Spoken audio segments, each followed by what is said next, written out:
minute though. All right, so we're just starting broadcast with our new game, going through some character creation with Kevin and Joshua, and I'm Megan GMing. So far, we've got Joshua's character is shaping up to be an exorcist, and Kevin, tell me a little bit about your character so far.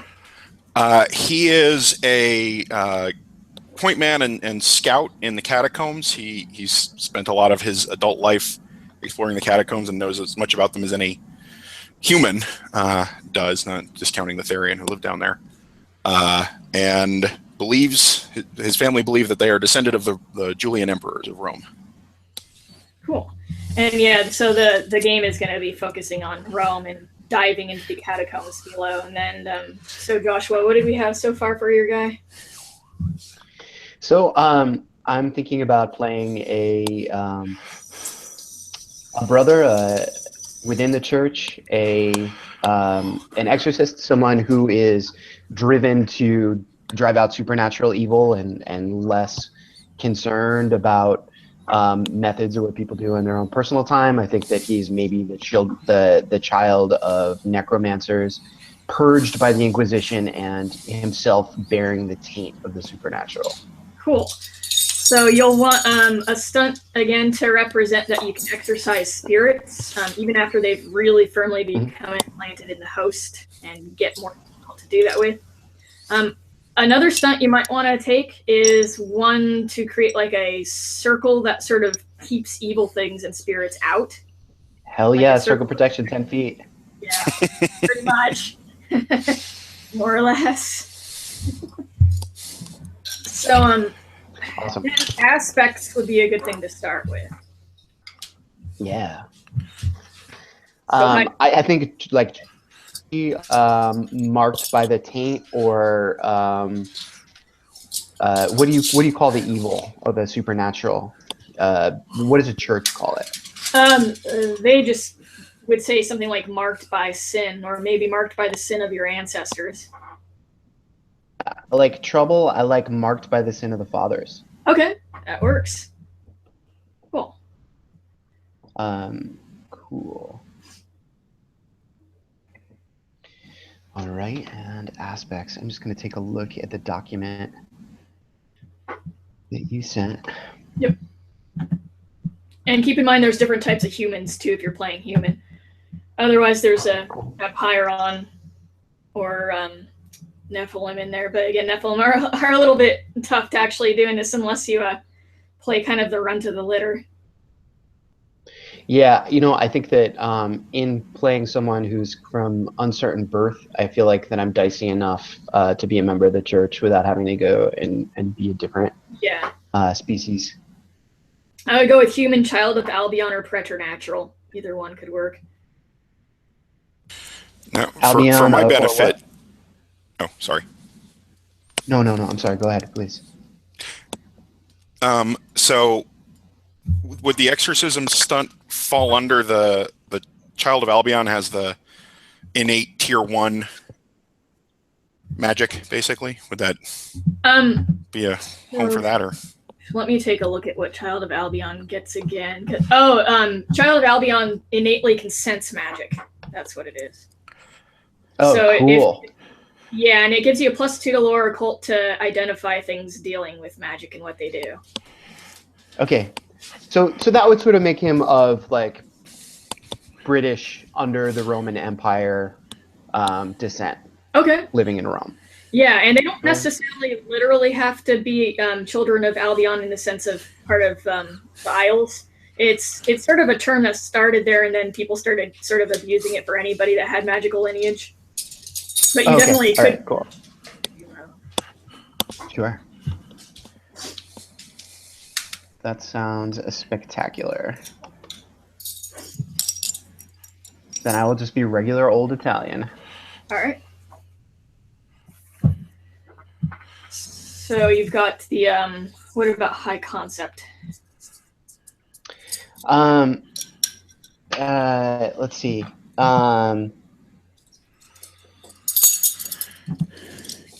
I think that like he's like a driven exorcist. He is a so I'm almost thinking like a church wetworks man, but I don't want him to necessarily be an assassin.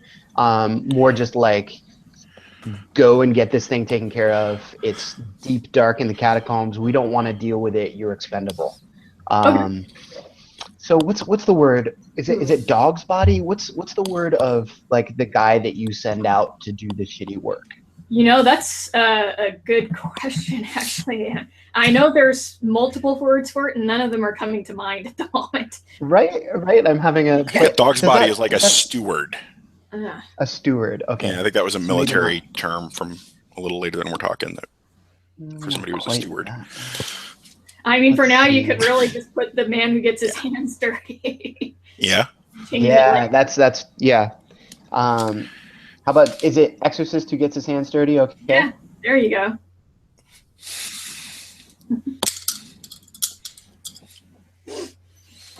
So then you need an aspect reflecting your species too, which is human of magical lineage, something to reflect that.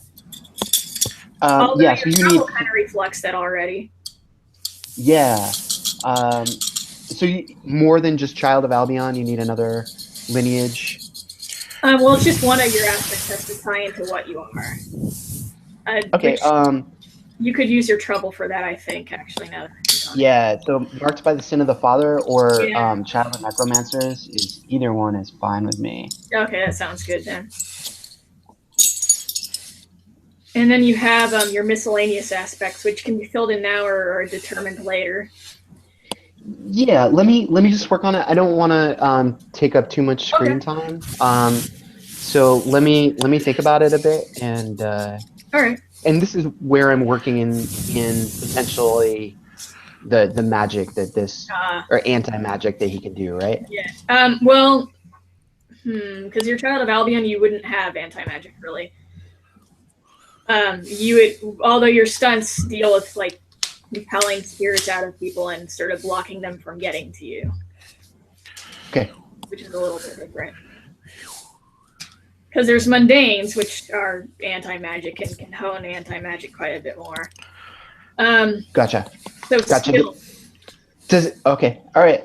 I see where that's going. That I understand the distinction and did not before. Yeah, that makes sense. Yeah, the funny thing is spirits would actually be a little bit more interested in getting to you, but you have abilities against them, which would frustrate them a lot. Which I love, and the church kind of like maybe sees him as effective, but also is like, go down where there's dangerous stuff that wants to get to you and get killed. If you win, great, and if you don't, well, you were kind of damned from birth, so nobody lost. Yeah, totally. Yeah. What is it? Deniable asset. Yeah. How about that? Deniable asset exorcist. He's not really with us. So next step would be figuring out at least some of your skills before we get started. Yes, absolutely. How many aspects do I get in addition to the ones we just talked about? Is it 3? So you get high concept trouble and then 3 more. Okay, 3. That's 5. All right, well, I will figure while I am figuring those out. Skills. Are we tying one to the group? Yeah, actually, there are 2 group. We'll figure those out last. Okay. Group trouble and group mission. Oh, okay. I wasn't sure if it was a personal. Are those in addition to? Okay, gotcha.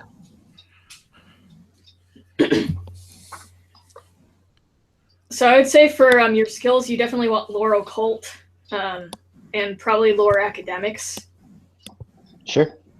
But what else do you want your character to be good at doing? I want him to be. I don't need to be the killing machine that Kevin's shaping up to be. Okay. Thinking that he's got to be. I'm thinking of him as sort of being two-fisted investigator. Okay, so you definitely want to take actually investigate then too, and probably notice. Yeah, notice would be really good because I don't have that. Yeah. Once I see it, I can whoop its ass. But... Yeah, that is true. And since you're dealing with spirits and possession and all that, probably will would be nice. Oh, Will, absolutely. I'll buff Will. Especially since Will in this taking mental stress is pretty much like going insane. Spectacular. I love it. I'm getting to the skill list so I can sort of catch up with you. Okay. And being churchy people in the catacombs is going to be kind of a horror run. I mean, yeah, pretty much. I love going it. to that That's old so New England fun. house in the Lovecraft story. It'll be fine. Don't worry about it. Yeah, spectacular. All right.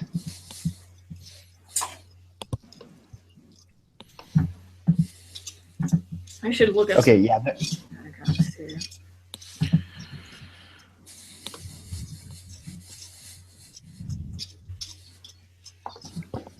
I will want some kind of combat skill. Probably be, I'm thinking like close and dirty.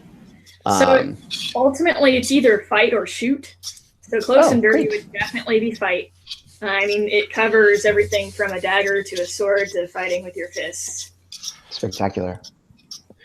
And kind of thinking about this guy as being able to sort of like do physically, but also being able to take a couple of hits. So I think will be good for that. But physique is how much physical stress you can take. Okay. Which the tough thing is, as a starting character, you definitely can't be good at all of it. Yeah, no, that's totally fine. I'm not trying to munchkin this. I'm just looking at sort of what's here. Okay, skill, fake horror. So you only have. Okay, I see where we're looking at. Yeah, you end up getting a 4 at average, 3 at fair, 2 at good, and 1 at great. 1 great. I'm looking at it right now. 2 good. Geez, guys, I sent I'm sorry you a link to my character, I think. Yes, yeah, I'm looking at it right now, actually. Oh no,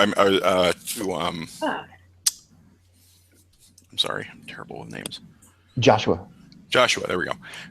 So you can see, like, you can also use stunts in addition to the way you use them in FAE. You can use them to pump skills, either to use a skill for something that normally falls under another skill, or to just give you a +2 to the skill.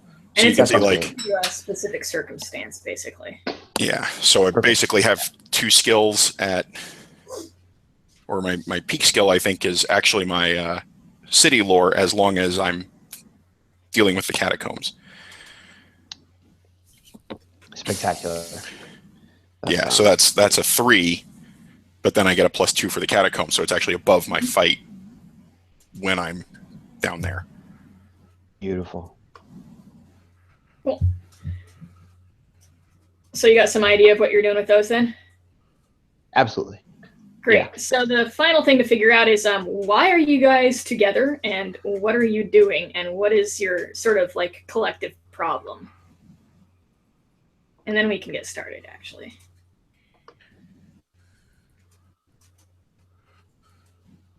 Can you hear me all right? Yeah. So is there maybe something specific that we're trying to investigate and deniable assets? So, a site where people have been disappearing, or suspected activity of an unwanted group. I don't know. What do you think, Kevin? I mean, if you send a navigator / thug and an exorcist down into the catacombs, I would think it's because there was rumblings of, somebody trying to call up something they can't put down in the catacombs. Yes. Oh yeah, disrupted demon summoning. That sounds good. That sounds like fun. All right. So here's the deal then. There's a group, and calling them a group is pretty because they're not even remotely unified. They're called the EU-Gera, which basically means the Delvers. This is sort of a collective term for all those people who not only go delve down into this catacomb area, but tend to like sort of live and hide out there. Some people say that they have a king or someone organizing them called the Rat King. Pretty unlikely, because I mean, you're talking about just diverse groups of adventurers, more or less. However, recently a bunch of them, almost like a plague of rats roiling up from below, ran out into the city streets. So imagine just these pale adventurers that haven't seen the sun for a very long time. Really more brigands and thieves than proper adventurers. Running out into the street, screaming, just incoherently, just totally overcome by madness, and they perish.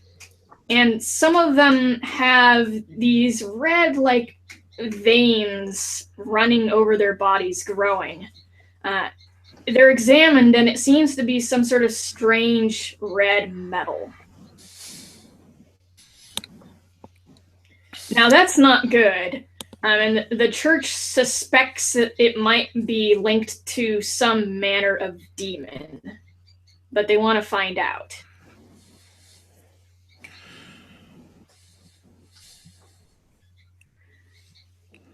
Sounds good.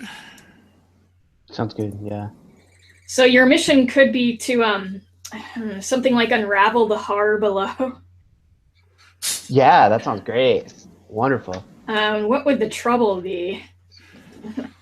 Besides that you might... Well, the trouble could easily be the deniable assets part. I mean... Yeah, actually. We're not specifically affiliated, so, you know, if we end up riling up Etherion or something, then the church can say, we don't know what those assholes were doing. Yeah. And we also don't have a lot of support. There's, you know, 2 of us plus a fuzzy quantum blob that might collapse into a character. Yeah, and a number of these Delvers were also Therian, but there were humans and other things too. But cool. Sense. Would it make sense to make it ambiguous? Like there were some archivists from the church among the group. Oh yeah. And they don't really necessarily spill why they would have been down there to begin with to you. Cool. Oh, don't worry. I'm sure we're not about to get screwed on that one. Yeah. Okay, where are we at?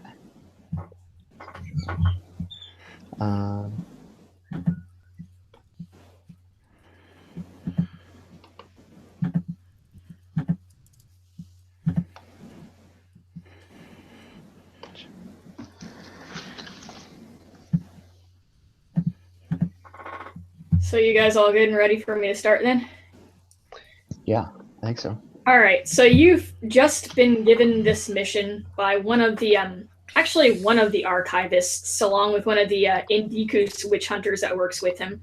These are the individuals that work with the Vatican Secret Archives, and also with making sure that artifacts that are dangerous that are out in the world are retrieved and brought back.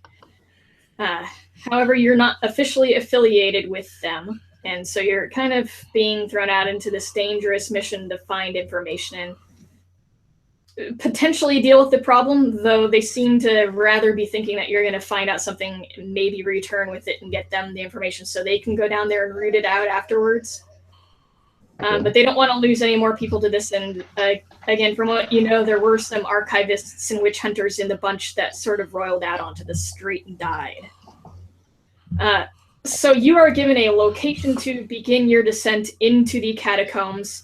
It is this very old Roman, ancient Roman era tomb. They don't know whose tomb it is even. There's no sign of name or anything. It's obviously not affiliated with the church. Furthermore, Rome used to house somewhere over 1 million people. Yeah. It's been in decline for a long time since then. So vast tracts of Rome are just abandoned neighborhoods. They basically are ruins that are mostly ill-maintained, and lots of things hide out in these neighborhoods. So this tomb that you're descending down into is in one of those neighborhoods. So you begin your descent down these stairs into this old, musty, ancient tomb.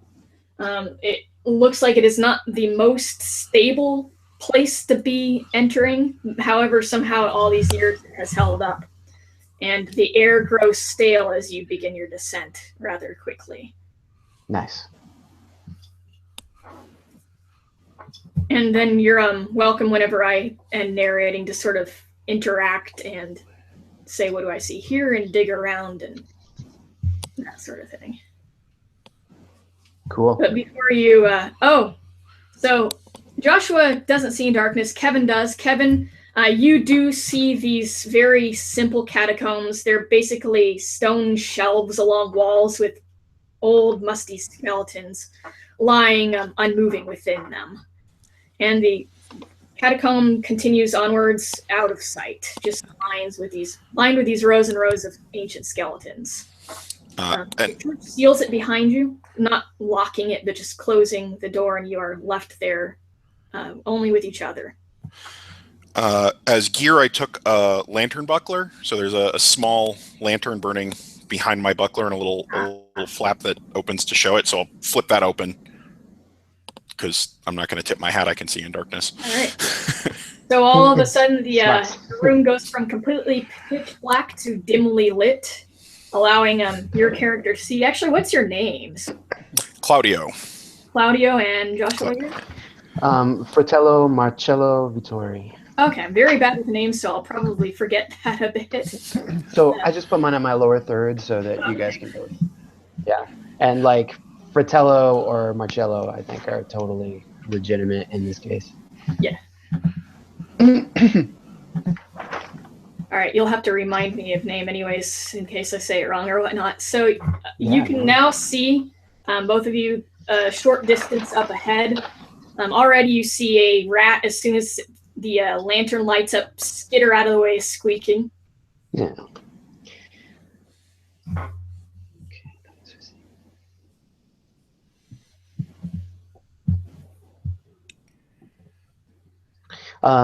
So in order to do a basic investigation, just to look around and where this is coming from, is that an active action that I can take? Yes, it is. Okay. So you'll want to kind of describe what you're doing and what you're looking for a bit, and then what you do is you make the appropriate skill roll and let me know what you got. Yeah, totally. Which is, you have fudge dice? I just pulled up Bones on Google Hangouts. Okay, I'll click on that. Okay. I have fudge dice or fate roller. I think you were using a different one. Using fate roller right now. Oh, you're using fate roller? Okay. Okay. I'll just add fate roller so that we're all on the same thing. There we go. In the meantime, does somebody just want to roll for me? I've got a notice on +2, okay. And I think that at this point it's probably more notice than investigation. Yeah, you're just kind of looking around. Yeah, as in the dim light, he starts to look and listen and try to find where these hordes of potentially demon-affected under-dwellers were coming from. So you look around and you see there have been many footprints here. So clearly many people have come through here. A surprising number considering that this is an old musty tomb. There's not really much of a reason that you can think of why people would even want to go through here. But it does look like it was a panicked horde. It's so scattered that you can't really tell what direction they were coming from. But it does look like there's the tunnel up ahead does split into a few different directions, approximately 3 as far as you can tell. But you can't tell which one they were coming from, unfortunately.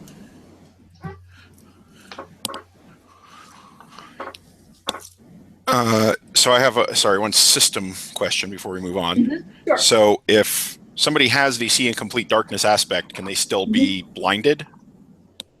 Ooh. Or to put it another way, is it worth it to take a stunt for the lantern buckler to create an advantage? You can still be blinded because you'd probably be, if anything, more sensitive to light, really. Okay. That's fine. I just didn't want to take an advantage and then. No, if there's a creature down here that has dark vision, it can certainly be blinded by light. Okay. Almost certainly. So what I want to do is, knowing the catacombs the way I do, presumably you can have two entrances that are, 50 feet apart that enter on different, sections of the labyrinth that are a mile apart once you're underground. Yeah, it is quite possible. So, or they could loop around to the same place. Right. It's hard to say. So knowing where things have been seen on the surface and knowing the catacombs the way I do, I want to use my city lore to try and figure out where we're going, where do these paths converge? Sure. At least near the surface up here. Hey, look at that. So these paths, pretty much you descended from one of the many slums of Rome down into here. If you continue in any of these directions, unless the roads sort of split off and go in a very different way than what you're seeing, it's probably going to lead you to the red light district. Oh, it's a venereal disease. Yeah, so you'll be underneath there. I know that part of the city. Just general knowledge, of course. Yeah. Yeah. Anyway, let's go this way. You actually know an alternative route you could have taken to get from there down to the catacombs, though whether it leads from that exact exit to here is a little disputable. But in theory, there might be another way out in that area. Well, we'll just start working our way toward through common junctions, to exits near where these things have been seen, and where we run into something trying to kill us, we're probably headed the right way. All right. So you begin to make your way towards those that tunnel where it splits into three directions. One is veering. At first, it looks like just very slightly to the right, but then it bends much more severely. One just keeps going straight, sloping downwards slightly, and the other is going to the left, but only kind of slightly curving to the left. Most of them seem to be going fairly even ground, but the right one is descending downwards. So would this be notice or investigate to figure out which way we want to go from here? It would be investigate, or you can kind of just reason it out and see what comes of it too. I will lay it out for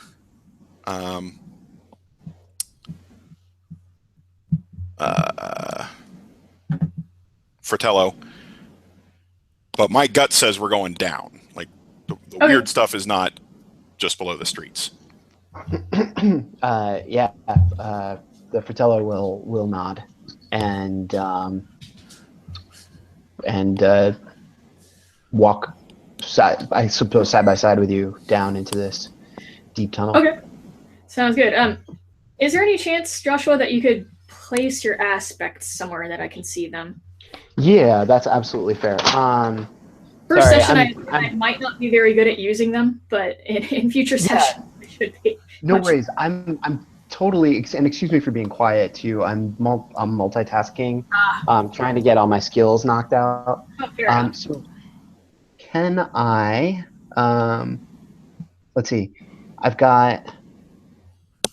Where would you like me to put them? Should I just bring up a document and share it with you, or should I? Oh, that would be awesome. Otherwise, I mean, I can use the chat group, the little group. Yeah. Chat Let me just open up a new document, and then I will send it along. Okay. Yep. And in the meantime, just quickly, trouble, child of necromancers, the sin of the fathers, and child of Albion.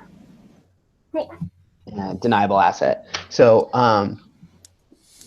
yeah, I will get the rest to make him a full-on three-dimensional character briefly. And you're all deniable asset, right? That's one of your group things. Yeah, that's the group trouble, I think. Which actually, technically, by making you go down here, I'm compelling that. So get yourself a fate point. Yeah, You're spectacular. compelled to descend down into this horrible, dangerous part of the catacombs, and complete this mission before you leave. Awesome. With our shield or on it. Since my shield's very small, I'm just going to have to do with. Logistical troubles. So are there, and excuse me, this is just my my newness with the system. Are there once per scene or once per session aspects as well in Fate Core?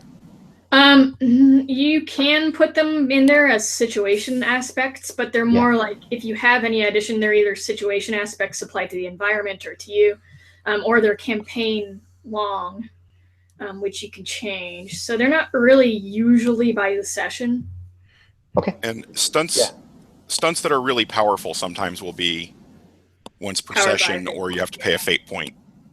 Exactly. Right. Yeah, and I was just thinking, like, once per session, compel a supernatural being to do my bidding, or like to get one, to complete one task.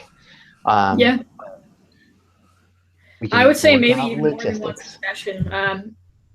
It could be like you have to spend a point of Ka, which you should have 2 of, without putting anything into the Magicka skill.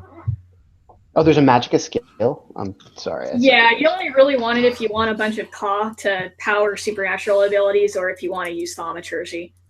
Okay. And empathy is like sense motive, right? Yes, very much so. All right. I think I do need that. It's kind of the psychology skill, but without the knowledge to back it, just the intuitive. Okay, awesome. Yeah, descending down the tunnel. In this area, the tombs are even more simple. Literally, you just see little alcoves lining the walls with skulls in them. And as you continue forward, you, Kevin, are the very first one to notice that some of the skulls are animal heads rather than human. And some of them do have coins over the eyes as well. Well, those we leave. Yeah, those are all roughly human size. So even the ones that you would think should be smaller, like there's a skull of a crow. Definitely that crow is at least the size of a man. There's a skull of a very large rat. A skull of a dog. So this is potentially a specific cult or a group of blasphemers that is working, that utilizes this sort of ritual layout. Can I investigate and see if I know who is doing this? You can. Laurel cult would actually be even more relevant. Okay, great.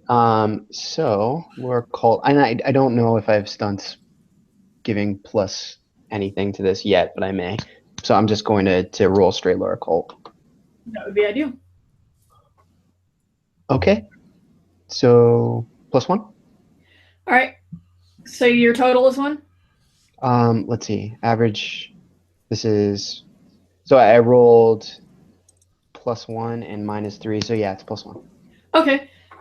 You don't know if this is a cult or what time period it would be from, or any really specific facts, but the animal skulls are definitely those of actually Therian. So the chimerical beast people. Oh, okay. A species that is not super uncommon actually in this area. Rome mostly uses them as servants to sort of maintain ancient areas like the Colosseum, and actually enjoys using them now and then in Colosseum fights as well. Okay. And maybe this is common knowledge, but the brother will just nod to Gaius and say Therian. Yep. So you continue forward, and you see something sort of in the gloom in the distance, like maybe a pile of something or a bundle of some sort up ahead.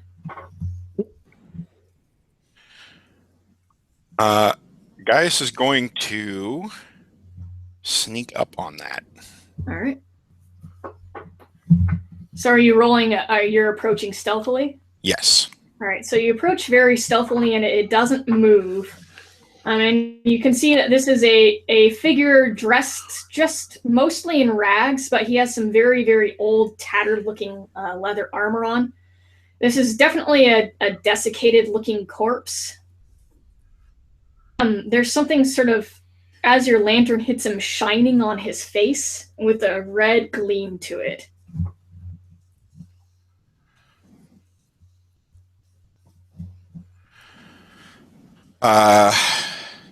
And his face does look like it's just twisted in agony, too. But he's very clearly dead.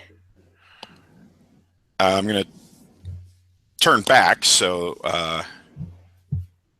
Fratello can see me in the lantern light and kind of wave him forward. And then I'm going to use my gladius, I'm not going to touch it, but see if I can figure out what the red gleam is, kind of pry it, gently. All right, so you sort of poke at it. When you're sort of examining it, it has a look that reminds you rather of Quicksilver or Mercury. And it's formed something of, it almost has began to form a pattern, a weird sort of between a grid and a swirling. Almost like he was tattooed with it. Well, the player knows what this is. Claudio is clueless. Okay. This player does not know. Marcello, cool. Lore occult. That's what you're looking for. Yeah. Okay. Spectacular. So lore occult. Let's see. All right. So that doesn't. +2 and -2 on a good roll. Shouldn't that be? Oh no, it'll just be 3. Okay, I got it. So you got a 3? Yeah, I did. All right. So you've seen some higher ups of the Indicus witch hunters with tattoos sort of similar to this. A lot more intricate, a lot more well done, certainly, and blue in color instead of red. So bizarrely, you can't help but get this suspicion that somehow this is connected, which is unnerving, to say the least. Okay. I'm going to look at the guy. Is he geared up like he looks like a witch hunter? I imagine they are fairly ritualized in the way that they dress. Yeah, he's definitely not one of them. So my scavenger down here, going by what he looks like. Okay, is it somehow is it a counterpoint to the witch hunter tattoos? Is it some sort of anti-witch hunter? Maybe it is, but it's hard to say because you've seen something similar to it in that you know what the witch hunters that have those blue tattoos look like, but you've never heard of red ones or of some scavenger anti-witch hunter group having them. I'm gonna search the guy. Okay. You reach down to search the guy, and the red quivers. You can make a athletics check. Okay, athletics. Which I'm gonna make a check again. Yeah, good. All right, so you managed to pull your hand back as like a spike of red juts out from him towards you. The metal has sort of out of that tattoo moved and struck towards you with a sharp point. Excellent. I pull out my battle-ready Book of Psalms and confront this corpse and then try to purge it. Okay. This I'm going to say would be... Is your will or your occult better? Because we got to pick one skill to power this. Yeah, so my will's +4. That's my skill. All right, so I would say that this is pinned to will, so you'll want to make a will check against it. Okay, cool. It's going to also make one against you. And this is technically not a demon, but I would say that this has ties enough to that supernatural element to be purged potentially. Cool. Or at least so I got great. Okay. So it roils and quivers. It doesn't dissipate or anything like that, but you see that it begins to leave the man's flesh, leaving deep scars where the tattoos had been. and it begins to exit, pouring forth, creating a pool, a very small pool of red, basically mercury, and it starts to sort of sink into the ground, disappearing somewhere down below underneath. We must tread carefully. The Lord protects us. The Father is with us. Let us proceed. All right, you begin to proceed, continuing down what seems like it must be hours upon hours, only seeing more rows of ancient skeletons. There's full bodies, alcoves, lots of skulls. Now and then you look up at the ceiling, and even that is clustered with skulls. It's a very just overall macabre sort of environment. Do you stop to examine anything in the process of your descent?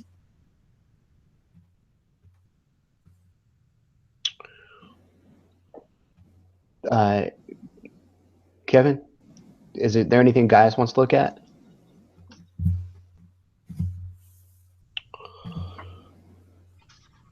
I would think that like going into an ossuary would not be terribly uncommon.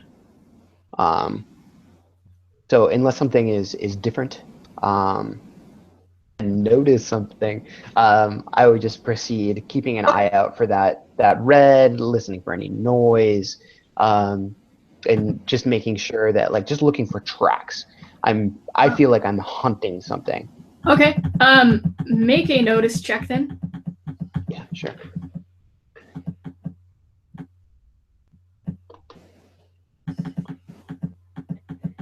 Average. Average. You do still see tracks. It looks like there are some here that are sort of coming back and forth, up and down these tunnels. Actually, there's a fair amount of activity down here too, which is all rather not something that you would ordinarily expect. I gotta look up something really quick. Yeah, sure. All right. And as you're following these tracks, eventually, the strange part is you get to the point where you don't really see very more. They dwindle down from nowhere. However, the tunnel does split in two directions, and one direction to the right ends at a dead end. But the tracks don't seem to be coming from either of these directions. Again, it's just as if they sort of came from nowhere near the end of the tunnel, but not at the end of the tunnel. I'm guessing that there's a half boot print somewhere in the middle of the wall, and that'll show us where it's false. All right, so you're gonna investigate the wall in the dead end area? Yeah, please. All right, so yeah, you'll want to actually investigate would work quite well to roll to see if you find anything there. Oof. Oh, jeez. Man, these dice are rough. All right, so you investigate the wall, but unfortunately, it does appear that it is just a very solid dead end. There's no way to proceed down this direction, but there is the left path. Okay. The brother will look to Gaius and shrug. Gaius is going to apply his knowledge of the catacombs, and is this the sort of construction, the sort of like area and era where there were secret, there might be a secret passage or a secret room built off of here to like protect treasure. The other question being, is this maybe an enchanted area? All right, so you're going to want to roll your city lore, I think would be it. Oh. There have been known to be false walls in the catacombs, sometimes very convincingly created, and they could be there to protect treasure, protect a group that doesn't want to be found. They could have been put up there a long, long time ago to just protect the tomb of somebody that's important. However, your friend was really poking around there quite a bit and didn't find anything. So the key is, if it is one, and is it, how would you even get past it? Mm-hmm. Is this someplace where burglary might help me? Yeah, it's a different approach, but describe what you're doing that your friend was not. So he was following the tracks back and trying to find him that way. I'm going to use my knowledge of the catacombs and my skill with operating down here and look at the walls and even the ceiling instead, and look for either newer construction or features like when I found these false walls before. Okay. Sure. All right. So then you'll want to roll burglary. Right. So basically, you're breaking and entering into something. Sweet. Oh. So you're poking around, and you become quite convinced that actually the entrance into this area that is concealed, and there's definitely a concealed door, unless you're just going to manage to somehow really brute force it open. The way to get in must be located down that other tunnel. Okay.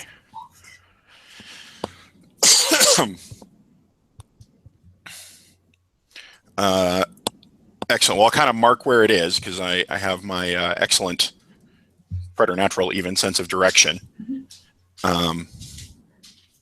And then I guess we proceed down the left-hand tunnel and wait until something brings us around, under, over, or otherwise past where that kind of space would be.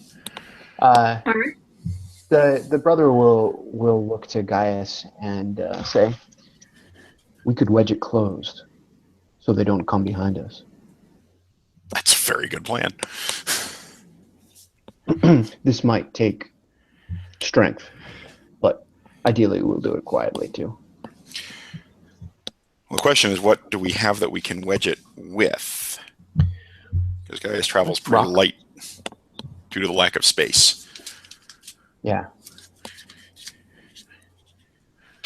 Maybe just, and we would definitely hear it also if they could force it open, if we put a wedge-shaped rock sort of on the side or underneath the door.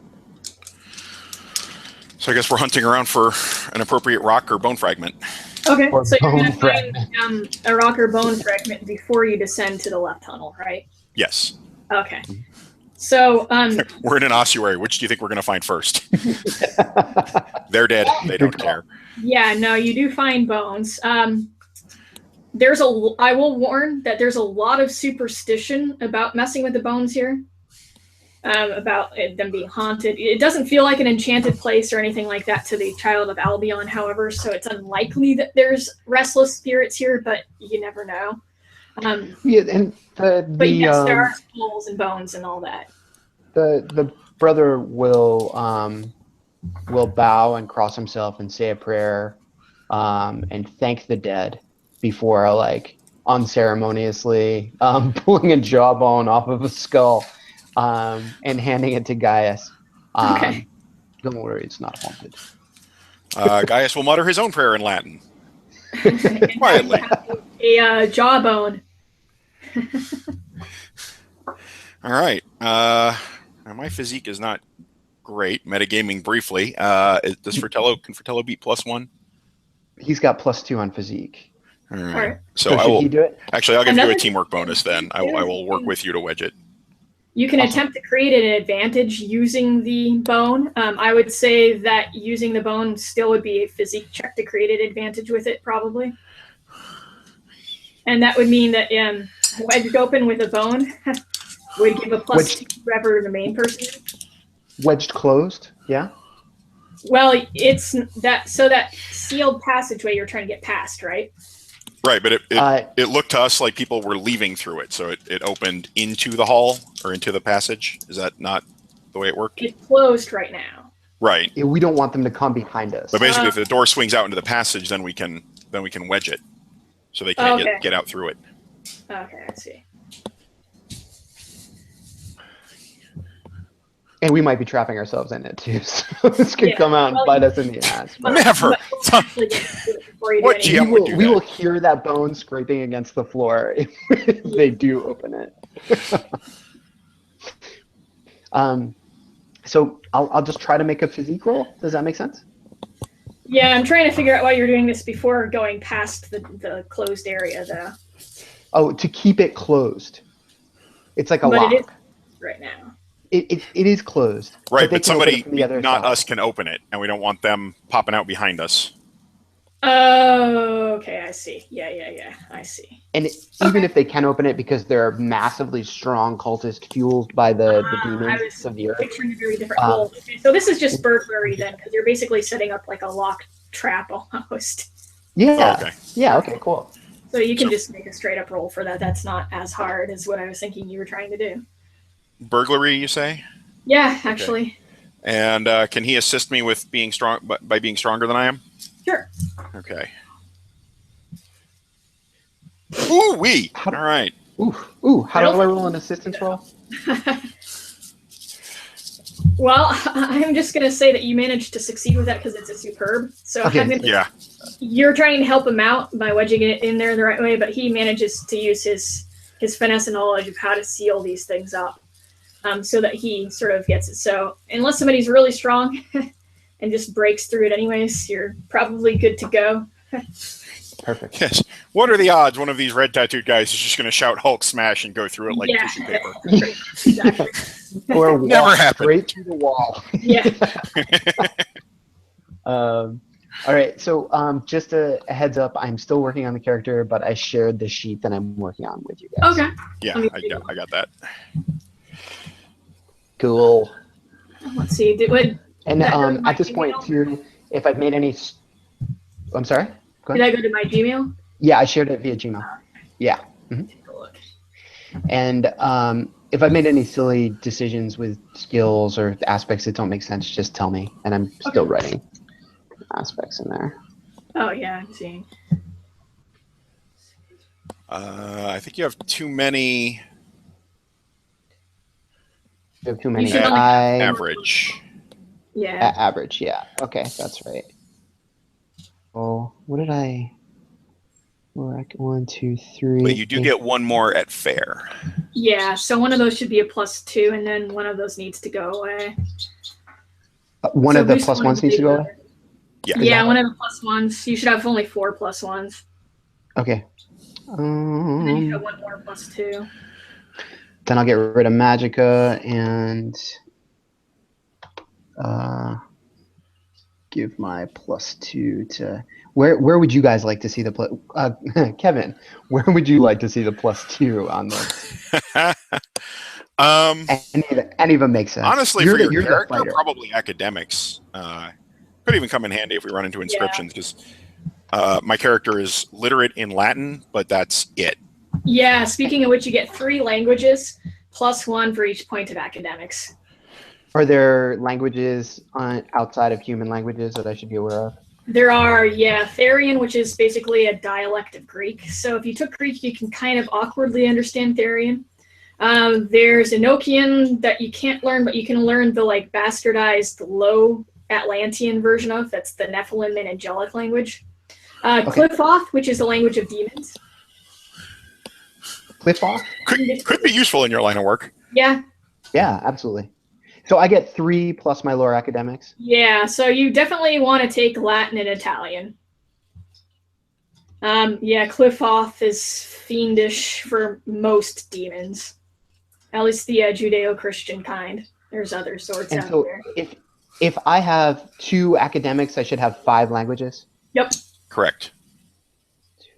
Draconic is another one. It's very rare to learn if you're not a dragon, but you could. All right, so I'm just going to take Latin, Greek, Low Enochian, Cliffoth, and Italian. Okay. Sounds good. All those could be very handy. Spectacular. All right, so you've managed to firmly, basically lock that hidden door that you found. Awesome. Or terrible. We'll see. Come on. It's not like we just blocked our only way out once we loop around in there or something. We just made this more fun for ourselves. Conflict is good for drama. That's absolutely the truth.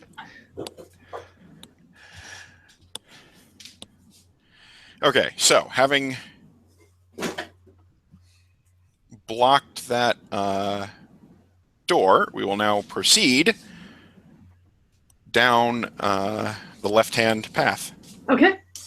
You begin to descend Not downwards. sinister at all, pun intended. You descend downwards because this path, after going sort of straight forward for a little while, slopes, and you hear some talking. And it sounds like a discussion between two rather bored individuals, complaining about their jobs, and they're waiting around, and the food is crap.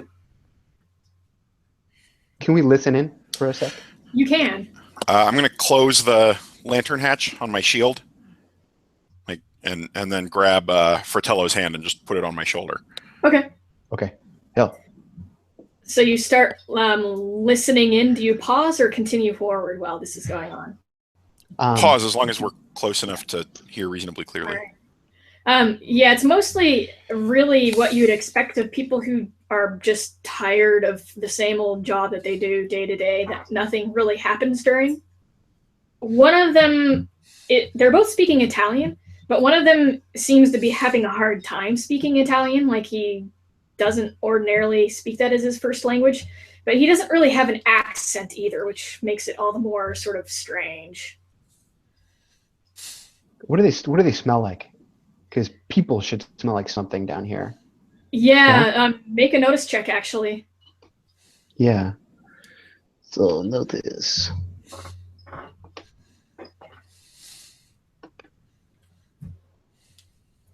Ugh, mediocre. Nothing. Okay.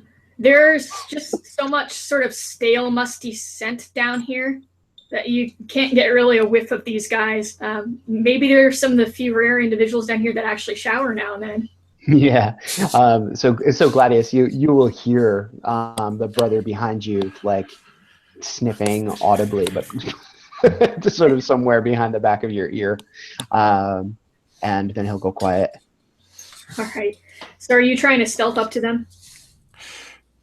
What language are they speaking? You said Italian? It's speaking both Italian, but one of them's speaking like it's his first language. He's having no trouble with it. The other one he seems to be having some difficulty speaking it, like it's really not his first language, but he doesn't have an accent. Or maybe his facial apparatus is a little different. Yeah, right. That sounds about right. Yeah, I think for now we stealth up. Are there lights on? There's no lights on. Okay. I mean, actually, one of the individuals complains about that, and the other says, "Oh, knock it off! It's not my fault your eyes are that way." Let me guess. The clear speaker is the one who complained. Yes, it is. So you might want to roll stealth if you're sneaking up towards them. So is it a group stealth, or do we both do it separately?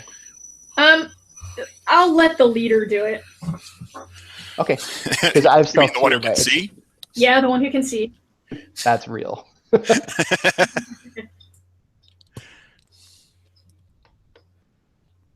If I want to have something happen because you botched that, then I can invoke something.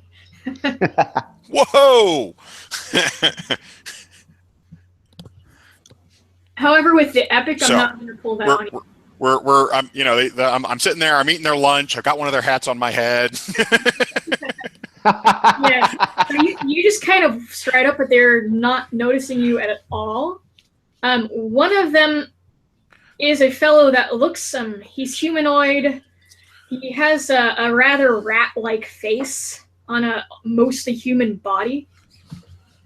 He's wearing leather armor and a black cloak. The other fellow is dressed similarly, but just looks like a very wiry human. And the rat has a pair of ram-like horns as well. And he is the one who is speaking awkwardly, like he's struggling a bit with the language. And right now he's gnawing on a like drumstick of some sort as he's talking to. I'm just going to pretend that wasn't anybody I knew. Yeah. They're both standing in front of where there's a little cavern that dead ends.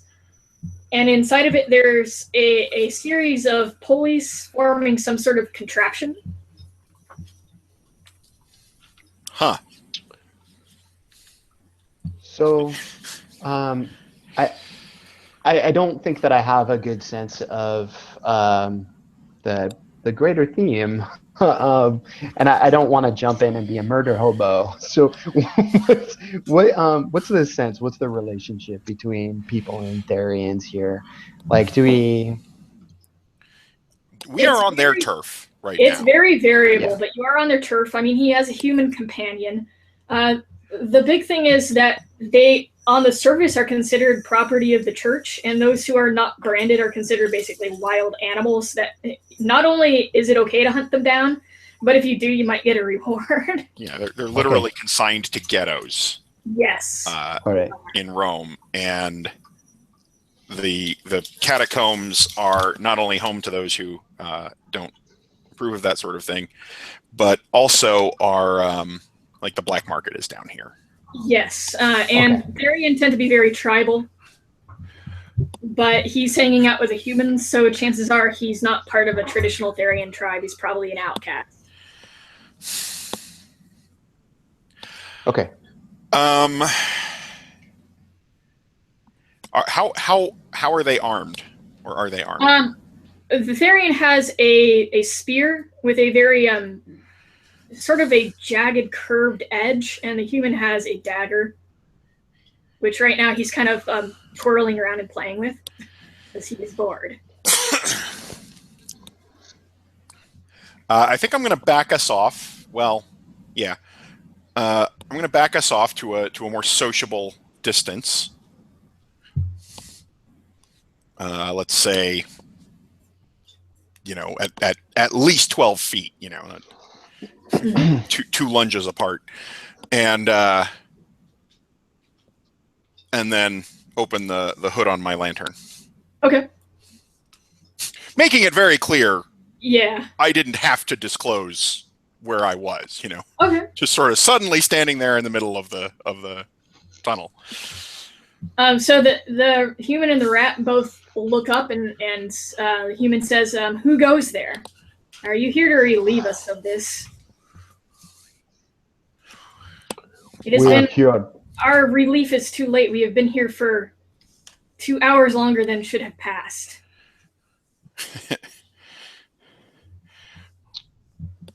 We're looking for something else entirely, I'm afraid. I don't think we can help you.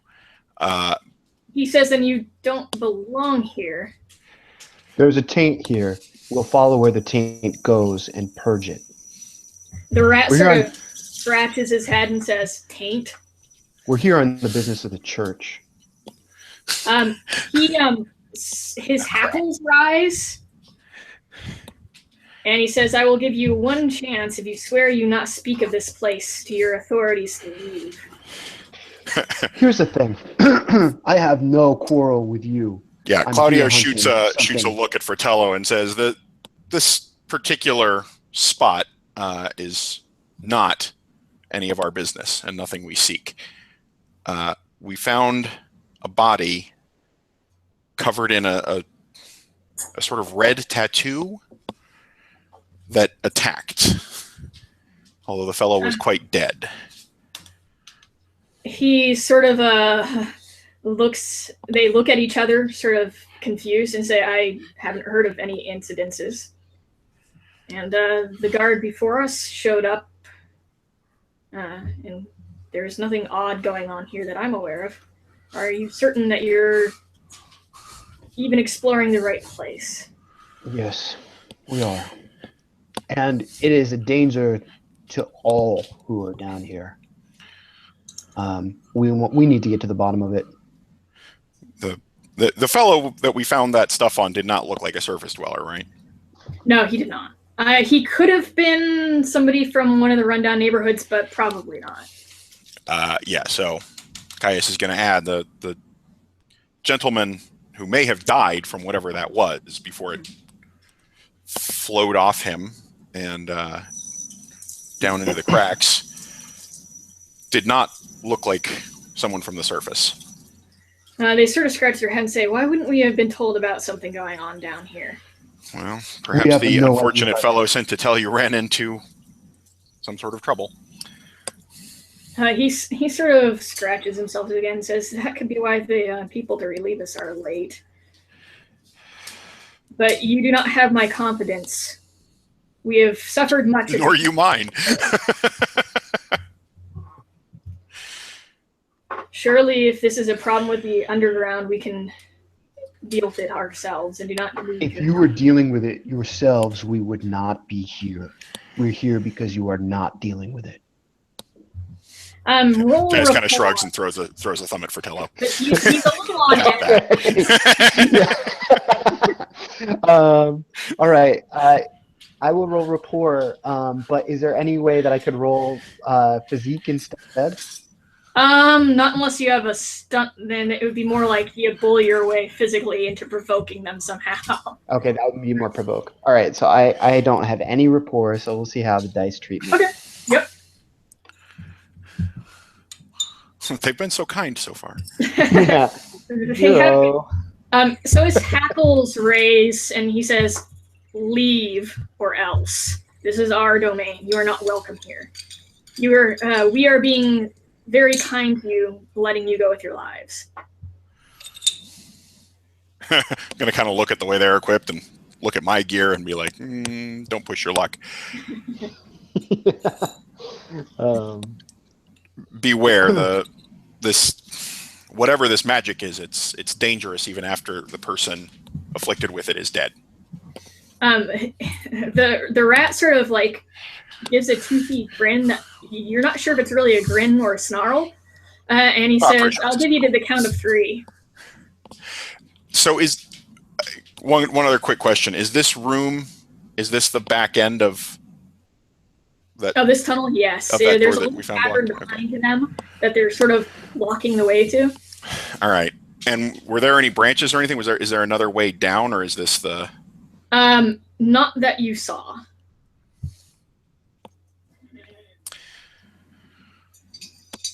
So yeah, then Claudio's answer is going to be, we need to descend. If you point me in another direction, I will happily descend elsewhere. But we need to descend.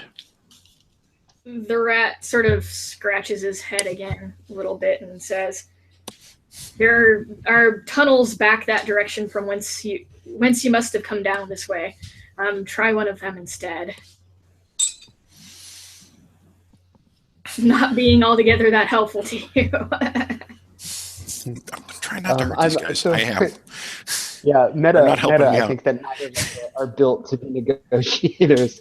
So maybe that is our whole that third globular space. Yes. I want to dazzle them with science. I want to talk about the occult symbols and the way that they acted in such a way that these guys can get a reasonable response. I'm going to totally just say, "Hey, here's the thing. These are the details of what's going on. Pay attention to us, or it's going to kill you too." Can I do that in a way that is like based on information rather than rhetoric? Okay, so that would be. I'll let you roll your lore occult to explain that well. Okay. Sounds like it's basically creating an advantage for a provoke. Oh yeah, that's great. Yeah. That's totally what I'm doing. Yeah. All right. Dazzle you with my knowledge is your. Oh yeah, so you'll get a +2 to your provoke then, if you invoke that. Okay. You get 1 free invoke. After having said that, why don't you take this out of the park for me? Because I've got +0. Same. I have no social skills. Okay. Would it be? Is it rapport instead of provoke to get them to be? Well, you're trying to intimidate them, and you're using the knowledge that you have about what's happening to create an advantage to that. Okay, so when I take the advantage, what is my plus? It's a +2. Okay, so I just roll as a fair instead of a mediocre. Yeah. Okay. Let's do. They look at each other and say, "Clearly, we have been left out of the loop. Here's the deal. We will let you pass, and I assume you want access to that. They turn around and gesture at the contraption. Fine. However, you must swear that you will not allowed you through. If push comes to shove, mention that you managed to rough us up quite a bit. Would you like us to rough you up for veracity? They look at each other and say, no, we'll take care of that if we need to. and the rat especially sort of just cringes at the thought. Yeah. Gaius says, or Claudio says, you have my word, and he couldn't find his way back here if his life depended on it. So they both sort of smile, and the human says, that's comforting. We won't see you again then. Stay safe. So they step aside, allowing you into the cavern beyond. Okay, into the cavern beyond we go. Yep. To see what all this pulley bullshit's about. Yeah, you see a series of pulleys, and there's some collective craft of jack shit. Yeah.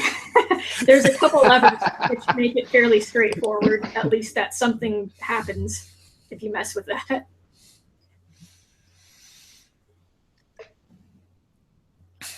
So yeah, there's 2 levers, and they're on either side of the cavern. And ropes running, presumably down a well or fissure.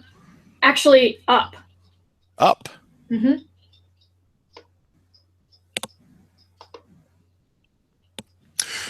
So Claudio pokes his head back out of the room and says, excuse me, gentlemen, not to be difficult, but descending? Yeah, actually. How does that work exactly? They shrug and say, we have no idea. Oh, balls. Well, thank you.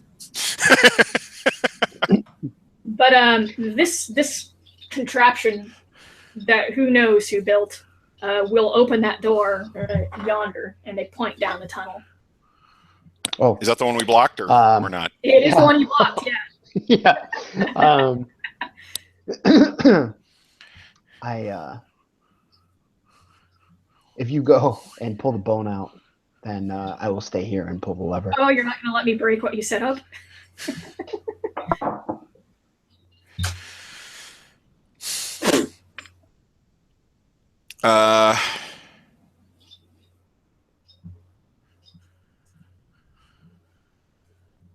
You there? Oh. Yeah, sorry. No, I was thinking I cut out for a second because like they froze. Nope. I'm just trying to figure out what the most graceful way to handle this is. So there's 2 handles. Mm-hmm. So presumably one opens the door. Is there any apparent? Actually, would burglary help me out in figuring out what these do? So you're looking around confused? Yeah, basically. The human turns around and says, if you want to open the door so you can go down further, the one on the right. And the one on the left? Firmly locks it. Hmm. So that it can't be opened by either side. Of course, except for by us. Of course. So we'll try the handle on the right, see what happens. All right. So you push the handle on the right down, and you hear a grinding sound in the distance. Oh, we need to pull the bone first. Did you already push it down, though? Yep. Okay. Yeah, the brother puts, as soon as you push it, he puts like a hand on your arm as you're pushing it. Claudio just puts a finger to his lips. Do that. Yeah. These guys don't exactly love us already. Let's.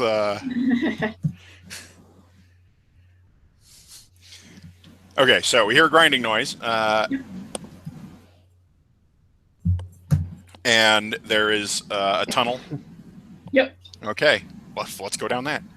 All right, so you begin to march your way back to where the hidden door was before, and sure enough, it is open.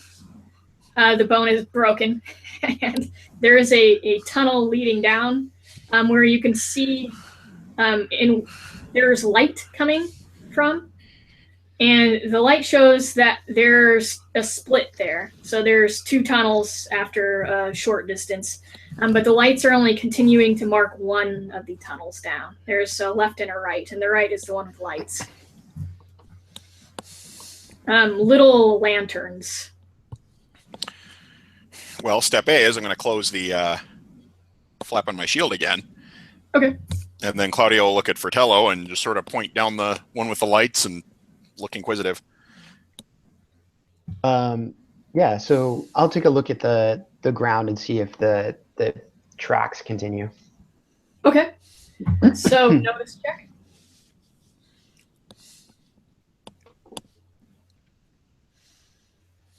Two.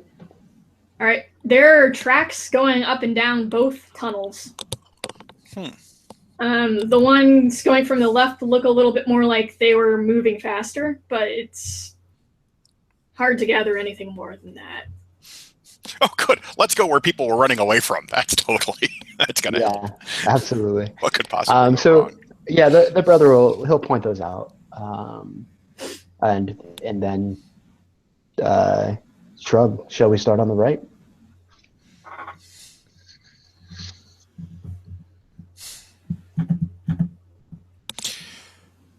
Yes, although if we see inhabitants, we may want to turn back. I doubt everyone will be quite as accommodating as our associates back there. Noted. I really have no interest with those creatures unless it is absolutely necessary. We are grossly outnumbered. So are you going towards the lights then? Yeah, all right. But sneaky. Okay. So you're trying to stealth. Roll stealth. Again, both of us? Yeah, this time I'm going to have you both. Because you're both kind of going down there, almost. And it is, after all, lit. Yeah, it's also lit. So you begin your descent down there. Pretty soon you hear talking and you see 2 men walking towards you, just sort of conversing casually. Claudio, you managed to duck into an alcove that is empty. There's still some of these that have remnants of long dead individuals in them. This one does not. However, Joshua is sort of just, he's out in the open and can't find anywhere to hide. The 2 men, both human, dressed in very ragged looking robes, sort of just notice you and nod and walk past. Yeah, he'll nod and continue going in the direction he's going. All right. So you continue by them, them not thinking much of you, really. And Claudio face palms stealthily. Yeah, the brother will look back expectantly.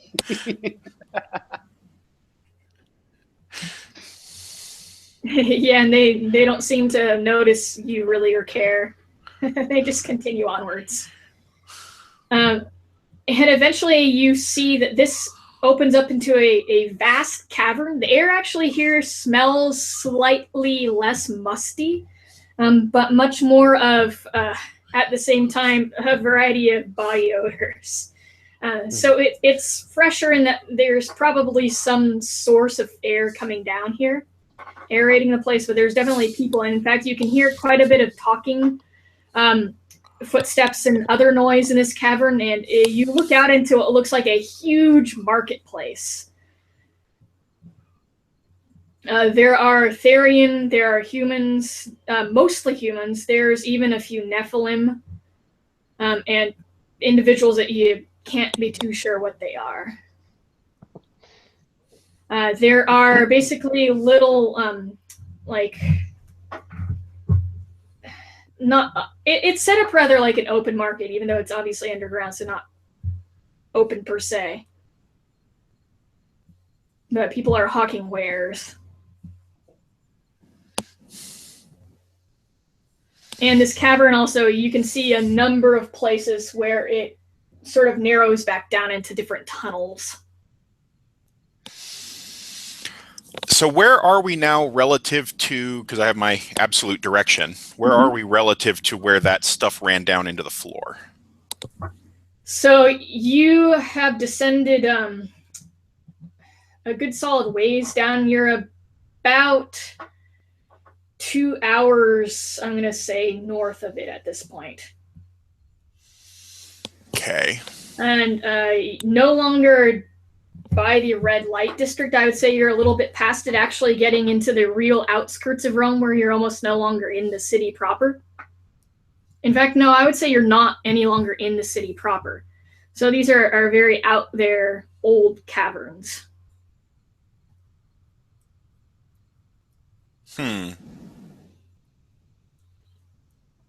So we're kind of out of catacombs and into cave system. Yes, very much. Okay. So. Cool. Interesting. Yeah. Fun fact, by the way, Etruscans, when they were building cities, they'd take a white ox and plow a circle, like just a furrow in the ground, and that would be, they'd build the city within the circle. Huh. Right? And there is a story where Romulus and Remus did this at the founding of Rome. Oh, that makes sense. So it's Interesting. You know, our little curse is coming from outside the circle here. Around that and around that and around that. Yeah.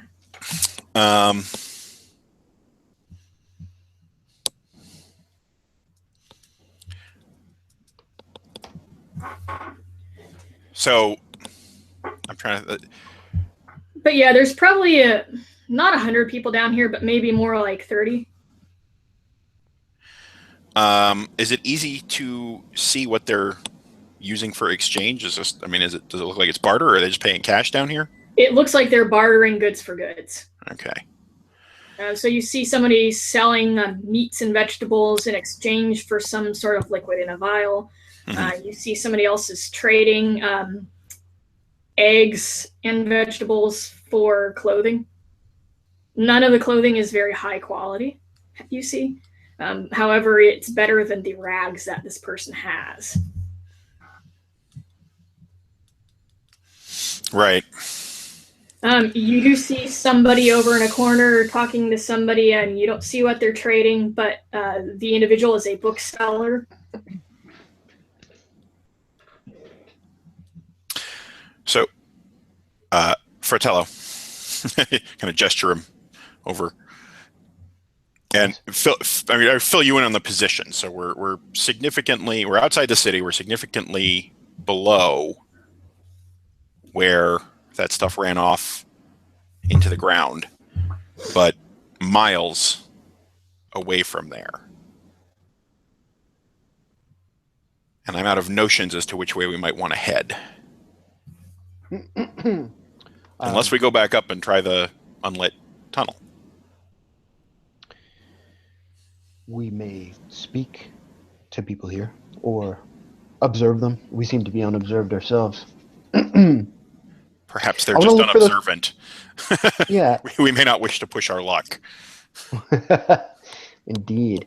I do want to stand and look for those tattoos. Okay, so you're going to look for people that might have them? Yeah. Okay. Make a notice check. While he's doing that, I'm going to look around for any tunnels running back south, back toward where that stuff drained away. Okay. So you got a good. So Joshua, you don't see anybody with them here. You see some people that have tattoos of other sorts. They're just sort of mundane, not unusual tattoos at all. Kevin, you do see a tunnel or two that might go that way. Okay. Whether it actually is contagious. There is another question. Sorry, you broke up a little bit. So you do see a few tunnels that might go that direction, but whether or not they actually open up fully there is a matter of dispute. Right.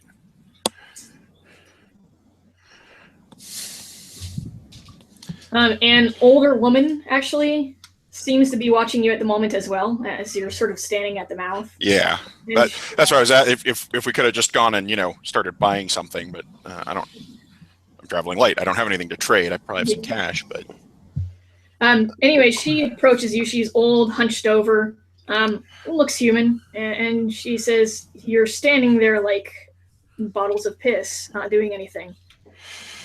Are you confused? And do you not belong here?" Books. Which way to the bookseller? She points down to the bookseller. "That man over there, Agnosto, might have what you're looking for." And she looks up at you and says, "Tread lightly. I have my eye on you." Yes, grandmother. And she gives you a mostly toothless smile. Yeah, he'll smile back and then walk over to Nosto. The bookseller makes a final trade with an individual wearing red robes. He actually is probably the best dressed person here, the person in red robes, and he's even got some gold rings and whatnot. He puts the book away in a sack that he has, nods, and begins to walk away. And the bookseller looks up at you and says, "You are here to trade today. What can I do for you?" And he says, "By the way, my name is Agnosto," and he reaches out his hand to greet you. He shakes his hand, and he says, "Marcello, I wish to peruse, but also, first let me see what sorts of books you have." He says, "Very well, very well." He starts to gesture to a few different piles of books. He says, "These are poems that the church, of course, would keep for themselves, but is not so utterly fond of the peasants having that they could enjoy them like we do anyways." And he gestures to some books of erotic poetry. He gestures to some others and says, "These ones are on the natural sciences." You see some books on alchemy, herbalism, that sort of thing. And he says, "You're more interested in spirits than these over here, what you're looking for." He gestures to a black book made out of leather that has a series of interconnected symbols that look like globes on them, each with a Hebrew letter marked on them, and to another one that seems to be on the ancient Greek deities, and basically calling upon them for aid and whatnot, or properly supplicating them. Can I compel my own trouble? You can. I'm a child of necromancers, most profane, marked by the sins of the father. Yep. I think that Hebrew tome is like intoxicating.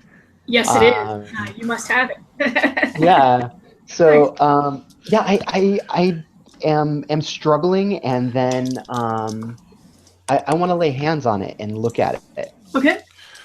You lay your hands on it. It feels icy cold to the touch, but not in a way which bothers you. And it's exquisitely well made. All the engraving of the different globes that are interlinked with the symbols is actually carefully carved into the leather. Mm-hmm. The outside of the book, the pages are embossed in gold and of a very, very high quality parchment. He says, you like that one? Yes, that is a very rare find. It will not go cheaply. He'll be like sort of greedily like flipping through the pages, but then pull back and say, "There's something interesting here.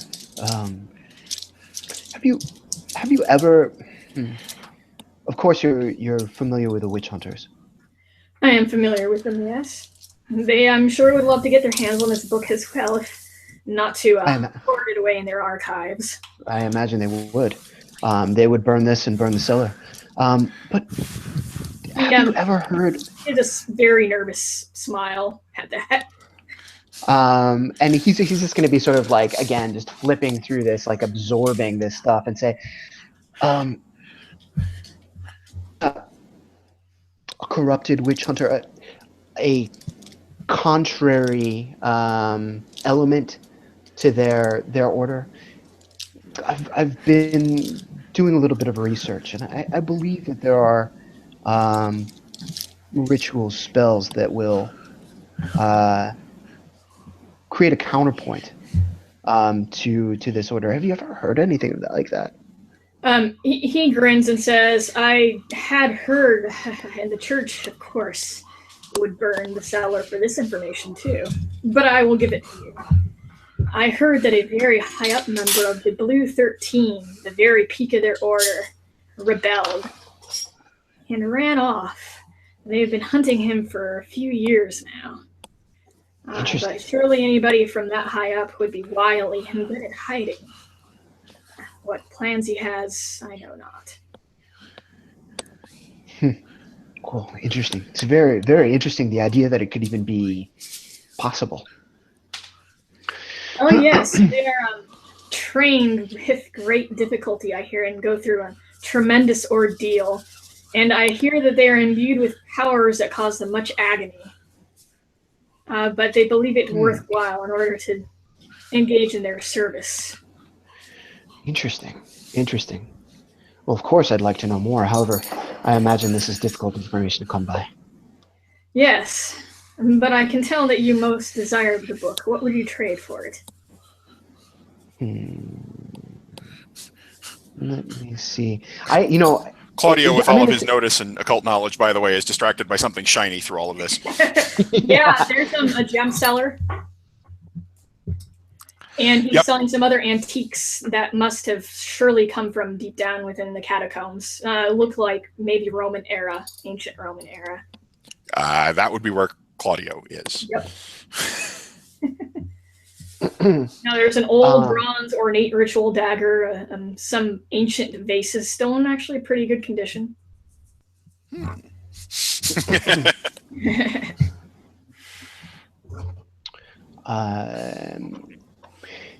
I have at this point. I still have no idea what equipment looks like. I apologize. I'm catching up. What makes sense for your character to have? Okay, spectacular. So dagger, book, bell, kind of thing. Handful of coins. Yeah. Not a whole lot of stuff that this guy might want. I'm afraid I cannot afford your book. However, I might desire to hold it for but an hour or two. He smiles. Make a empathy check. Yeah, sure.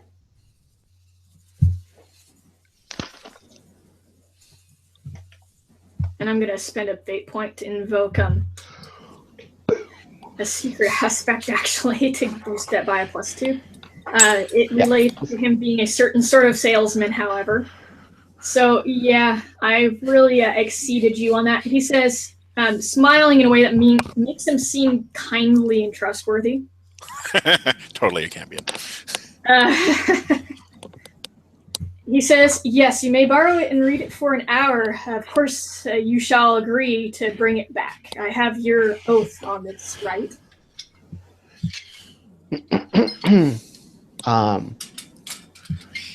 Okay, wait one quick second, actually.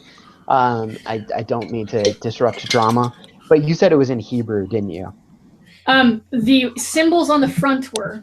However, the inside is definitely in Fiendish. Oh, it is in Fiendish. Oh my gosh, yeah. No, you're good. Sure. It's fine. What could possibly go wrong? It's totally great, but you're compelling my aspect. I'll take the fate point, and I will say I will sit here with you if you'll make space for me. Very well. So you sit down and begin reading it. Yeah, and so I'm conflicted, and I think that this is important for like the sort of like, framing this a little bit. Part of me is like, this is my blood right, and the other part is like, I need this information to combat evil. Yeah, so it's corruption because I can rationalize that this is something I have to do because it might actually help solve this. It is a series of different ways to invoke and summon and command fiends for each of the Qliphoth.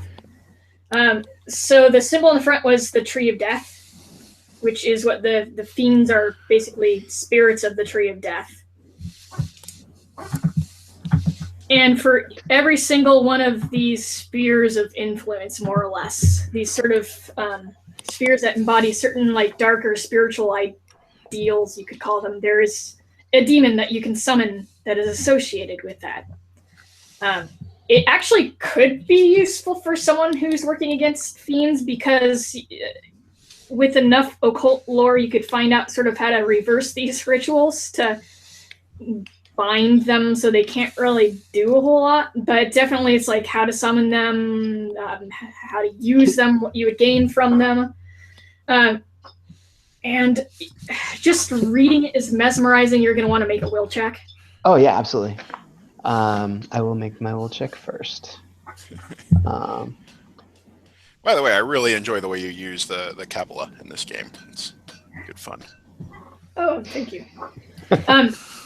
You managed to resist it having any strong influence on you, but your will is still sort of momentarily weakened as you take 2 points of will stress. Or mental stress, I should say. All right. So there's just something about this that's sort of tearing you away from your beliefs on some level, however much you might deny it. Okay. Cool. Well, what I want to do is and I know this is all sort of happening at once, and there's like a part of this is really calculated, and the other part is like, and I'm play acting, and the other part is me being really sincerely drawn in. But I want to like, during this time, give Gladius the heads up that like, this is important. I'll be but a moment. Okay. And so speaking of people lost in their own personal quests about about things, he's going through all of the ancient stuff. Yes. Okay. So I'm going to compel your what's your high concept that deals with that? Let me take a look. This is where I slow down because I have to remember aspects. Yeah. It would be the searching for relics of power for the family. That would be I'm going probably to most appropriate one. On his table, this is where they are. You see a helm. Definitely a ancient Roman warrior's helm, but it does have the symbol of Mars on it. It doesn't look like anything out of the ordinary or impressive beyond that. In fact, it's a little beat up. But that symbol, and there's just something about it that sort of resonates with you. You really have to have this. Well, then I am talking with the seller about that. Okay. He says, yes, this was found in the catacombs. Actually, not near here. More in the inner city, but deep down below the Christian catacombs. And I would be willing to trade it, but what do you have to trade that I might desire? At the moment, I have mainly my travel goods, lantern oil, a little some spare clothing. I do have some surface money, if that would be of value. He says I would be willing to take that, depending on how much. What's your resources, Kevin? 1. 1? Yep. But you can simply make a roll to see if you get high enough for him to be convinced that your money is worthwhile. You can even take resources stress, which doesn't go away on its own. You actually have to do things to replenish it. Yeah, no, I'm almost certainly be doing that because my resources is, as mentioned, 1. Yeah, well, try to make a roll and see if you can buy it outright.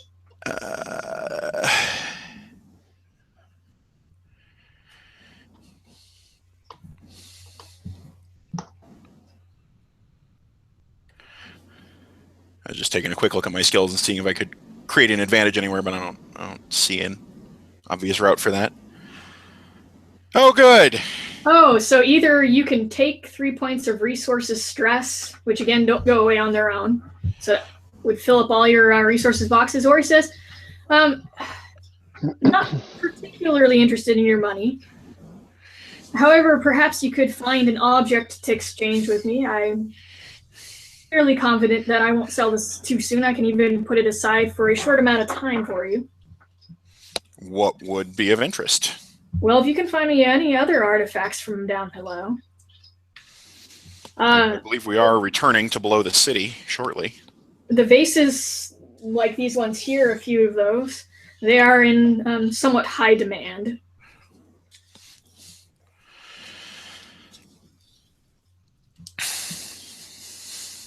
I would also take other weaponry if you find it buried with the soldiers below. Now he points towards the ornamental dagger. Mm-hmm.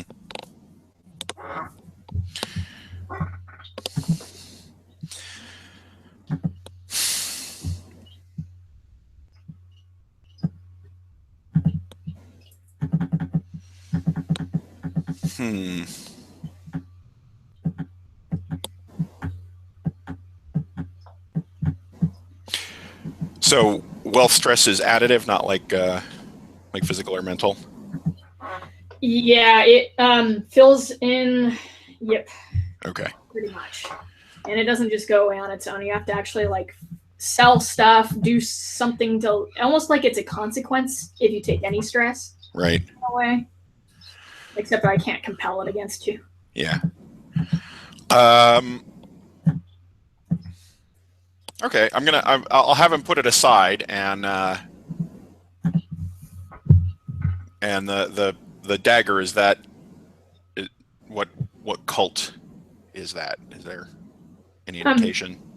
There is actually no indication. So it might just have been a sort of catch-all. You can use this to respect any of the gods, or it might take more careful analysis. Some of them you won't even know unless you know where they found it. Right. Okay. But you don't feel as close of an affinity with it as the helm, even though the helm is a little like it's clearly been used. Whoever wore it clearly is injured at some point. There's still something about it. Right. Okay. Yeah, no, I do want him to put that aside, and I tell him, one way or another, I'll be back for that. He nods and says, "Very well, friend. Within a day or two. Luck with your delving." So, Claudio, or actually, Frontello, I'm getting those names mixed up badly now. There's, even after you stop reading the book, there's one ritual and theme that stands out to you. It is a fiend of Samael, and these spirits preside over murder and other forms of wrongful and unnatural death. They're patrons of those who practice death magic. The summoning and calling of that spirit and how to use it for some reason now stains your mind. Okay. So great. Congratulations, you know an evil necromantic ritual. It settles into place. It settles into place. It's fine. It's not going to bite you in the ass. Yeah. What I would like to do is, I have a couple of questions. I want to try to leverage this time with this dude. Okay. And part of me, I would like to use knowledge occult, reading the book, creating rapport to create an advantage. So he'll give me more information. Oh, sure. So you're going to try to impress him with your knowledge. Yeah, not really impress him, but be like engaged and in depth, and sort of engage him in a conversation. Sure. So I would let you roll. If you're relying mostly on lore occult, you can use that. Otherwise, it's going to be a straight up rapport. Yeah, I would love to use the lore occult, like dorking out with this other dude who's a dork about books. Okay. Of this caliber. Bam, 5. Oh. So for a while, he gives you the impression that he's mostly being friendly in a somewhat false way. Yeah. He's a con artist salesman. He really just wants to get as much as he can out of you. And he was very fond of the idea you might buy that book and it might screw you over. Yeah. But he actually genuinely engages with you, and he actually starts to chum up with you. And he You do gather that he's certainly a Cambion, which are pretty much the most ostracized of these Salati, which are demi-humans. Yeah. As you're talking, you do catch that his teeth are a little bit sharper than are normal. So he's like demon-blooded. Yes, he is. Okay, great. And I feel like I've developed, and I feel ambivalent about it. With him.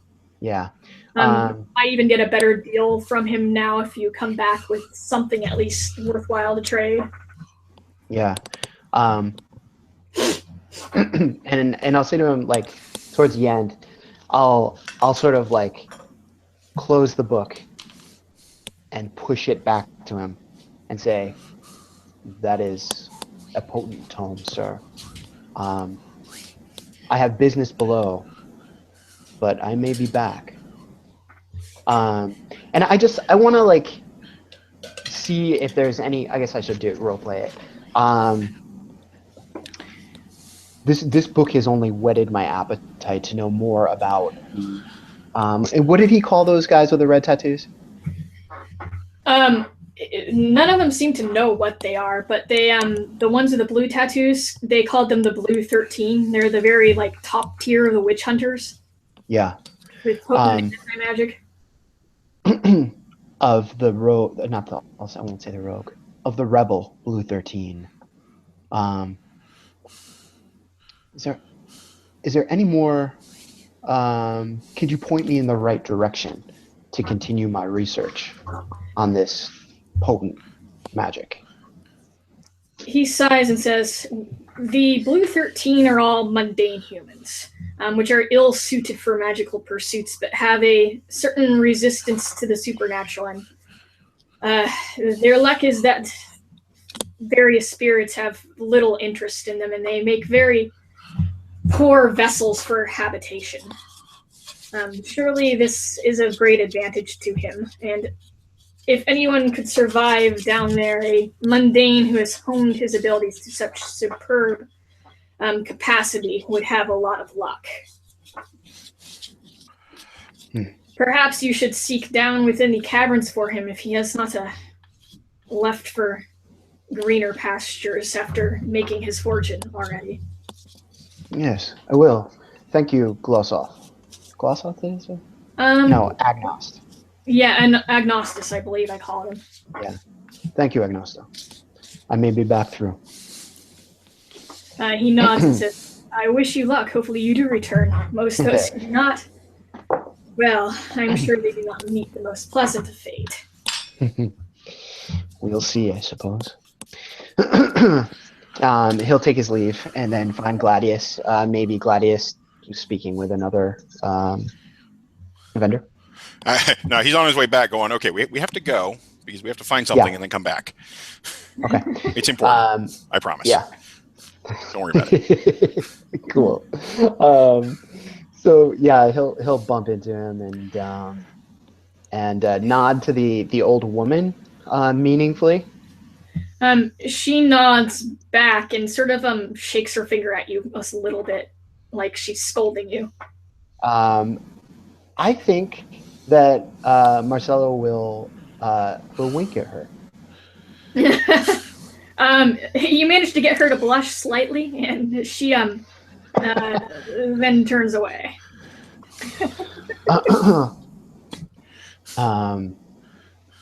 Okay, and do we have to go back, or there are tunnels like going? There's a bunch of tunnels branching off from this large cavern. Okay. I mean, there's 30, 40 people in here. There's room for easily 3 or 4 times that many comfortably. So I want to walk Gladius away from the market. Yeah.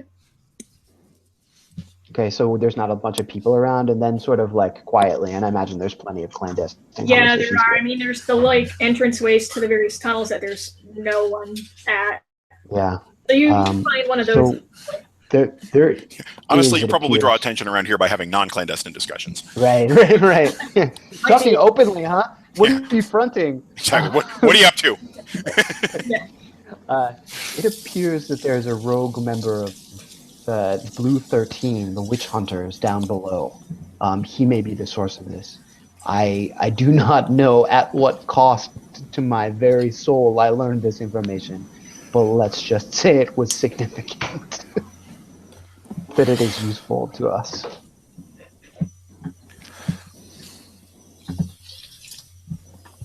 Oh, speaking of, sorry, did Agnosto say anything about where farther down this guy was? Did he nod his head or? Oh, he should have. I have pop-ups coming up on my computer right now. That's really annoying. I should. I want to go that way. Yeah, I'm just waiting for it to start singing or something. Yeah. He mentioned, yeah, he sort of nodded towards that left path. Oh, great. Where the guy was rumored to have snuck down. I should have included that earlier, but I did not. So the brother will relay this to Claudio. Okay. So wait, that was one of the tunnels out of this room, or you're saying like back the way we came and then down the unlit? Yeah. Okay. Well, using my probably about a quarter of my Italian vocabulary, avanti.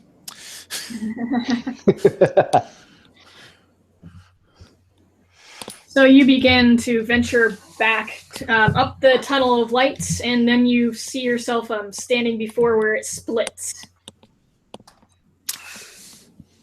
And once again, tongue firmly in cheek, we take the left-hand path. Okay. So you start venturing down there. And this tunnel it doesn't have any signs that it's been really worked.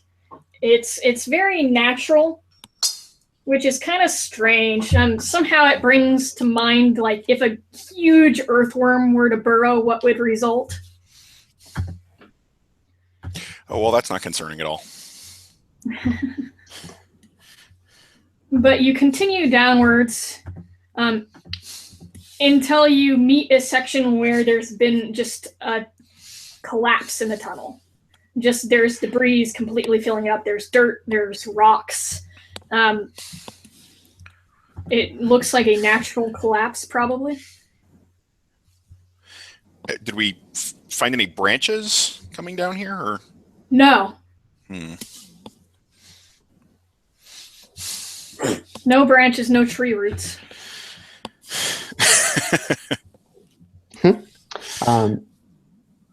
Is there a secret way through? Who knows? That would be you rolling investigate, because I suck. Is it investigate or notice? It's going to be investigate for this.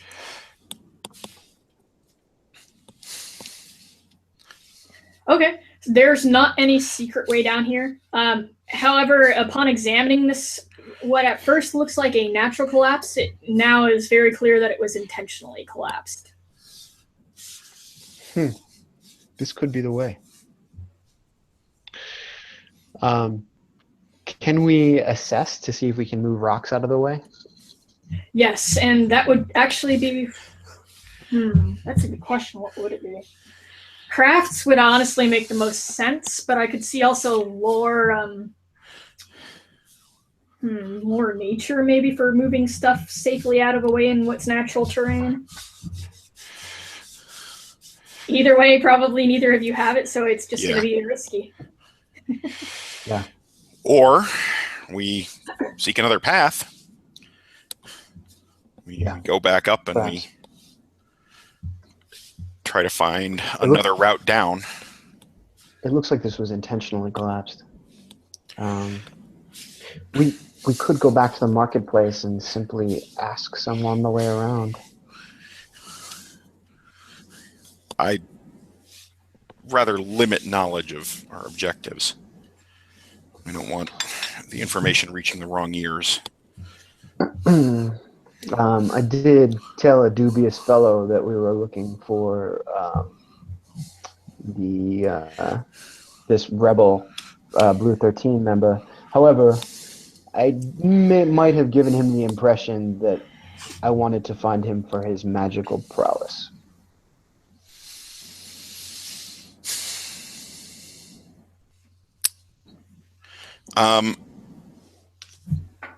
Now, is this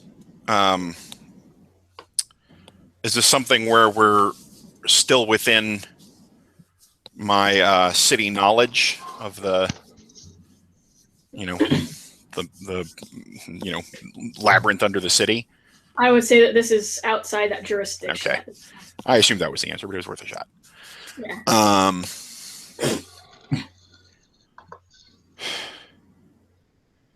You still have labyrinth walkers, so I mean, you have a perfect sense of like how to get back from where you came to this from, and how far away you are from things that you've already been to and that sort of deal. Yeah, I'm going to say without having, craft or nature lore, Claudio really doesn't want to clear that. His experience with collapses, if it's collapsed, leave it before it collapses more on you. Right. So I think we should go back down to the marketplace and try the tunnels, the cave branches that lead out of there, and see if we can find another way in. Do you believe that any of these denizens might have access to a map? I find it extraordinarily unlikely. Maps are difficult to make because things fold back on themselves at various depths. So, unlike drawing, say, a set of city streets, it's very difficult to put it onto paper. Also, there are persons like myself whose knowledge and having been to these places is their trade. It's possible we could find a true guide, but it's far more likely we'll squander what little we have on liars who will mislead us. I did not mean to denigrate your skill, please. No, we're beyond my familiarity here. I just it's not a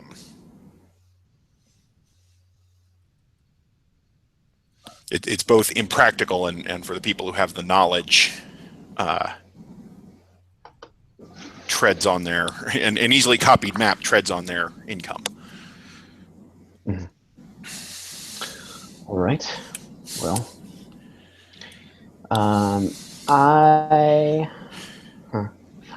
okay. So let me try something out. I wanted to have, I think, would this be an aspect or a stunt? I'm not sure. I think I'm running low on stunts at this point. You have 3 and then any more. You 3 plus 3 species stunt. Beyond that, it would be a point of refresh for each stunt.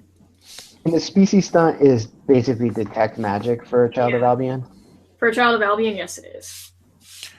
How about that? Can I try that? You can try that right now, yeah, to see if you would get anything. So you kind of concentrate.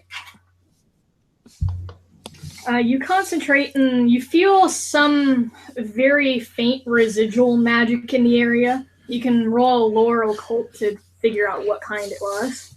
Spectacular. Damn. Ooh, nice. So earth magic was actually used to collapse this. So a mage sealed this up. Oh, this was the work of a spell. Earth magic. There's a mage that either didn't want someone getting in or didn't want someone following. Yeah, and it's a way to really quickly and probably without hurting yourself in the process collapse something. Mm-hmm. And there's nothing that I can do at the moment to contradict it. Yeah, it'd be pretty difficult.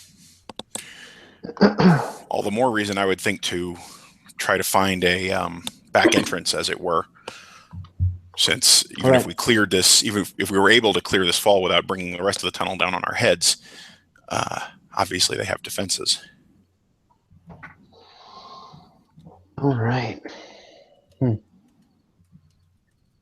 Well, do you have any ideas about how to find a way around? As I said, the shortest path now would be to return to the cave with the market and seek in the side tunnels. the alternative would be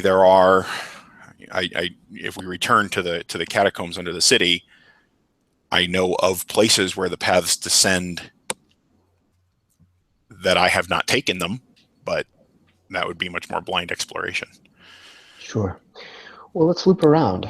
I imagine that if someone could do this with ease, they may have collapsed more tunnels to give themselves a private place. However, if they're too assiduous, then they'll end up without any air. So there must be some way to get through.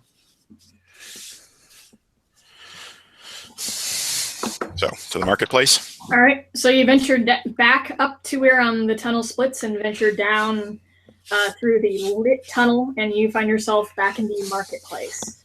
And head immediately to the south and just basically pick a tunnel and follow that.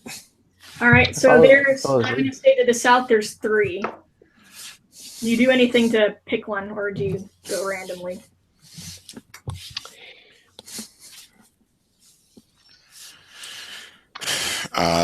Unless Marcello has some bright idea. So there's a couple of different things. One is, I think, if one loops around in a way that we think might intersect, we could go to that one. Well, right, but we don't know. I mean, I haven't been here. You know, I have more or less encyclopedic knowledge of the catacombs themselves, but... Sure. So, like, if we're trying to get left, for example, we might want to take the leftmost tunnel. Yeah, and there is a leftmost. There's a one that's in between that and the rightmost, so it's pretty much sort of left, sort of straight, sort of right. That sort of setup. You are the master of the underground. Yeah, the flip side is actual caving. You know, caves are weird. Like things don't run in straight lines. Right. Mm-hmm. No, they don't necessarily. But Claudia would know that, and perhaps Marcello would not. Which is why basically we just flip a coin and pick one. Because okay. So left, straight, or right then?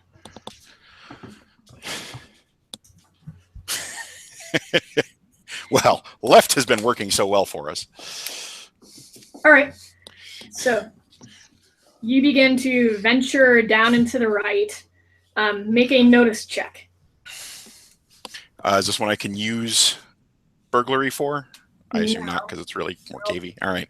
Is this him making the notice check? Can I support him? It's you. Oh, it's me. I don't have notice. Okay.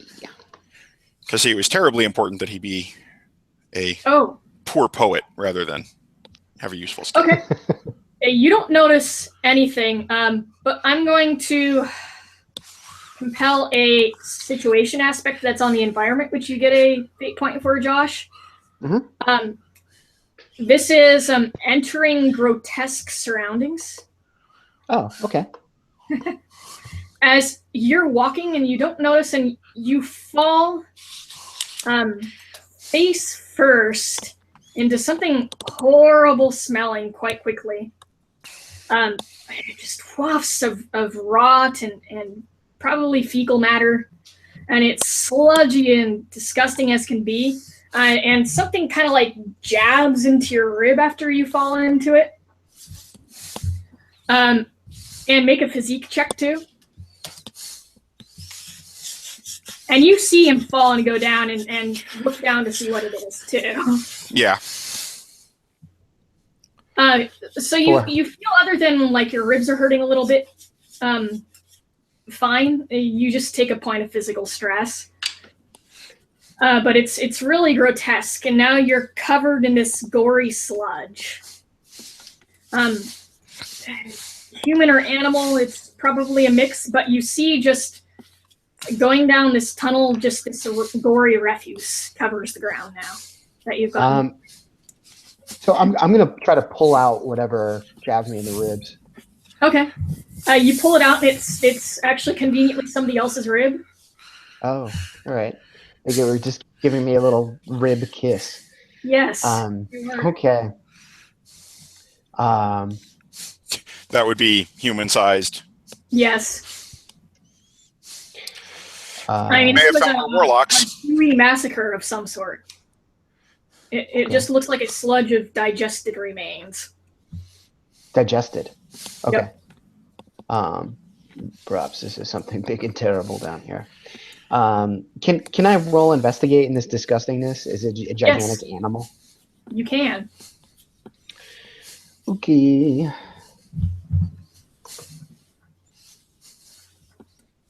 Fair. Some sort of big, nasty creature, not natural. You have no idea what it would be. But you do notice that there's no clothing or metal or anything like other than like gore remaining. There's bone. There's digested flesh and goo. But it's not like there's any belongings on these, and some of them are human, so feasibly there should be. You see that? Just flesh. It's like an awful pile. Mm-hmm.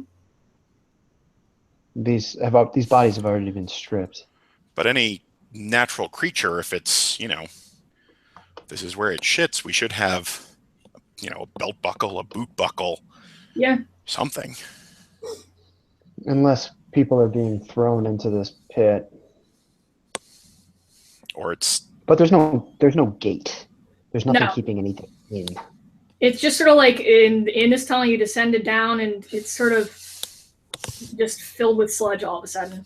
Like something comes and drops off stuff here. Ah, okay. Sorry, Egon, I'm terrified beyond the capacity for rational thought. An offal pit. Yeah. And bite marks, you said stuff looked digested. It looked digested. Actually, yeah, you look at one of the bones and there's definitely some bite marks from something big gnawing on it. Something large is either feeding here or has fed here. These bodies may be dropped off. We could go forward and try to slay this beast, or we could backtrack and see if perhaps another direction is more amenable.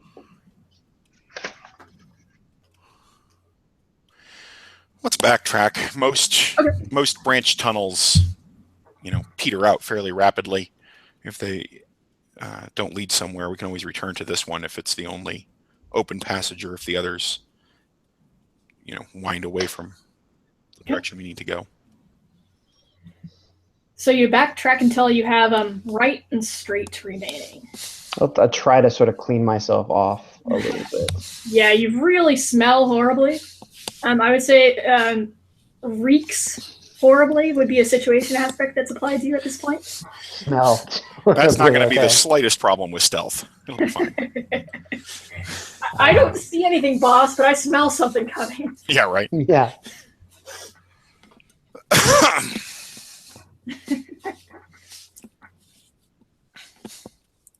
He'll grit his teeth and continue. Yeah, I mean, we probably got some drinking water, but not enough for you to bathe in. So Yeah. No, I can't imagine. And it's pretty terrible. I mean, you don't even like smelling yourself at this point at all. And you certainly can. Yeah. I'll try to clean it off my face and hands. Okay, so yeah, you get the sludge to the point where it's mostly off your face and hands and just on your clothes. Yeah. Sire, their peasants are revolting. Yes. Yeah. Now you smell like a lot of other Well, to be fair, this is an excellent disguise. There it actually is, yes. Look like you belong. Yeah. So, I guess just the middle passage. All right. So you begin to walk down the middle passage until you start to smell a bit of moisture in the air, and you hear like the sound of water flowing in the distance. It looks like it's flowing, not continuing to go down straight, but sort of, well, make a notice check. Still not me. Oops, sorry. There we go. Yeah, there's definitely an underground river up ahead. You can't quite tell what way it's going or where it's coming from though yet. But at least you know to look out for it. All right. Cool. All right. So you continue to make your way down? Yep. All right, Watch so out for it. the tunnel ceases to go straight, and there is a river coming from the right flowing down left. So it takes a sharp turn to the left, or possibly, if you want to go upstream, to the right.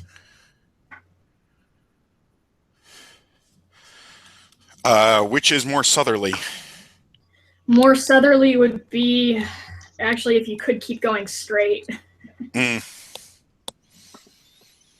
So I guess that would mean this is bad with direction as far as this goes, but I think that would mean that left is probably west.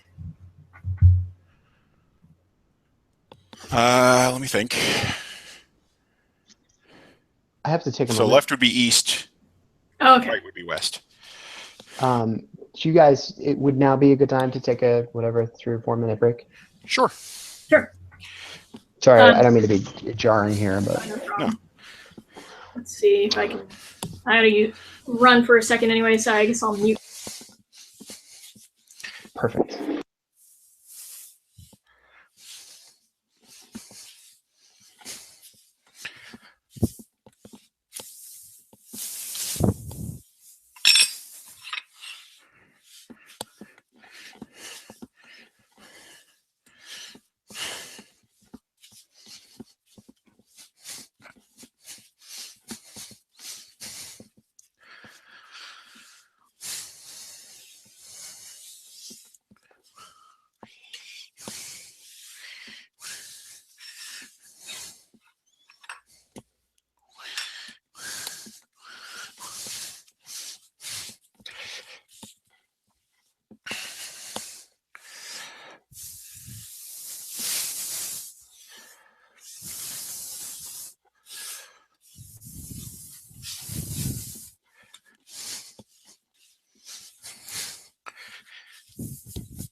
Hello. Hello. All right, I'm back. Bringing back nicely. Okay. I wonder if I can All edit right. stuff out like that of videos. Yeah, I don't know how much you can edit these videos. Yeah, that's a good question. Well, I think that most actual plays have bio break Yeah, pauses, probably. so yeah, whatever. Makes sense. So yeah, you see this river flowing right to left.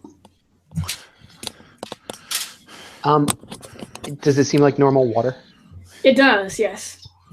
Normal sort of brackish, I guess it would be underground water. Is there any reason, Claudio, that I shouldn't wash myself off in this water?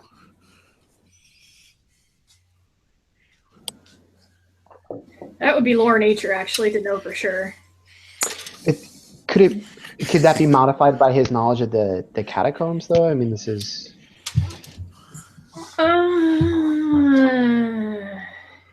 Probably not.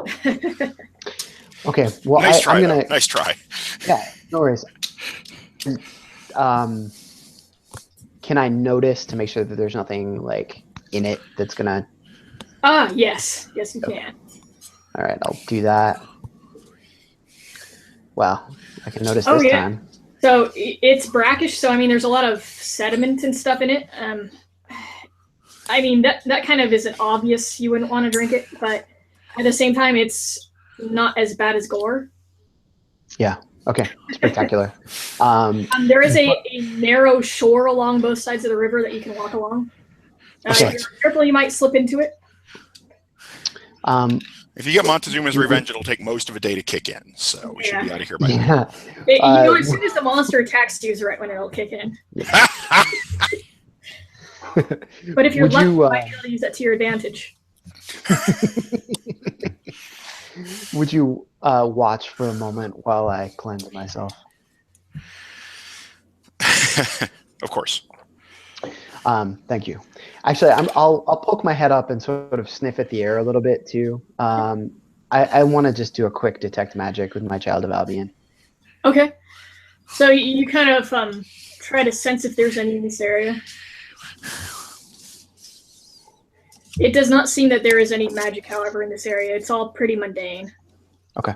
Then he'll go down and like strip totally nude and like wash this stuff off and like soak his clothes, and then start dressing again. So you wash. You no longer smell like gore. You have some like muddy sediment on you, but still, it's preferable, and it's not like everybody else down here doesn't have that too. Yeah, you know what I'll say is like I like the idea of like sort of a scary church, and I'll say that when he like strips down his shirt, he's definitely been lashed. Oh yeah, fairly heavily. He's probably by himself too. That's probably true. Once the Dominicans were done with him anyway. Yeah. They were a thing around here as well. And there's a reason all they do now is drink. When they were more active, they caused trouble. I'm pretty sure they did a lot in Rome, period, too. So yeah, you emerge relatively cleaner, and then are on the shoreline. Does that remove my situational aspect? Yes, it does. Okay, yeah. You no longer stink to high heaven.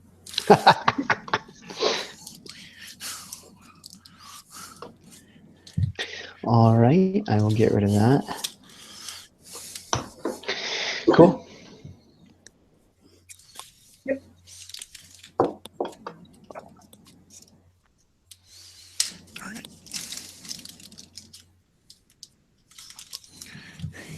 So we can start threading our way through. All right. Yeah. Absent anything else, I think we'll go downstream because, deeper is creepier, so that's probably where we're going. Yeah, and it definitely does flow downwards at a slope, too. So you begin venturing along the shoreline. If the water was flowing uphill, we'd be having a different problem entirely. I'm going to have you both make athletics checks as you're walking along this muddy shore, too. Okay. And that is... scrolling the wrong way. That's what that is. All right, so that's going to be a mediocre for me. I can potentially compel. Well, you got the same as I did. Yeah. So do we both use fate points or not? I think I will choose to succeed at a cost. Okay. So the what do you have? Failing would be a bummer. Oh, yeah. Succeeding at a cost. Yeah. So you almost slip and fall into the water. You end up dropping what coins you have on you. Damn it! They spill forth into the river.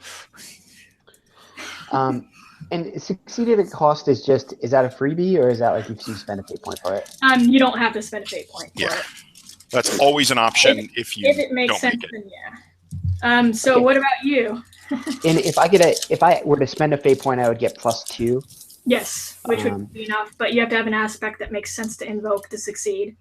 Yeah, so I think that what do we say here? If is there an aspect? Maybe not actually. So I'll succeed at cost. Okay. What would be a different cost for you? What do you have on you? I have no idea, but I probably have like the Exorcist like book and bell and knife. Yeah. So you don't fall into the water, but instead you fall firmly on your butt, and you just washed yourself. You are filthy again, but you're just covered in mud. Okay. Great. You're literally just the dirty priest at this point.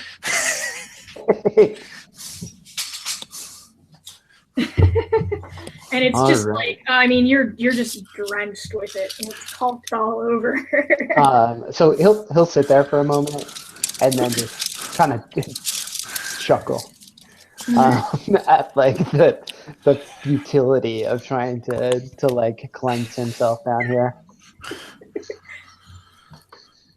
And eventually, as you manage to regain your footing, you're able to continue onwards. Eventually, the river continues flowing that same direction. However, it branches off to, there's a sharp left, and then on the opposite side of the shore, there's a sharp right. Three-way paths are just easy to come up with. Okay. So we went downhill, which was left. Yep. So assuming it's proceeded largely straight, right would turn us back south. Yes? Yep. Okay. But the river does continue to, actually, yeah, the river continues to go straight. For a ways. Is this still an ossuary? No, we're in cave territory. Yeah. Okay. Great. That's why I don't know where the fuck we are. Yep, yeah, pretty much. That's fair. So can we talk just for a moment? I am considering aspect. The dead can hold no secrets from me. Okay. Is that appropriate? Yes. Yeah, especially if you do the medium thing with. Yeah, if you take that eventually. Yeah, totally. So that maybe means that I could investigate any like bodies and try to gain information from any lingering spirits. Potentially could and be compelled against you too. Now, if you want to constantly be able to do that, and for it to be like a special ability, I would suggest having it be a stunt instead. Okay, and instead have it be a stunt. All right, cool. I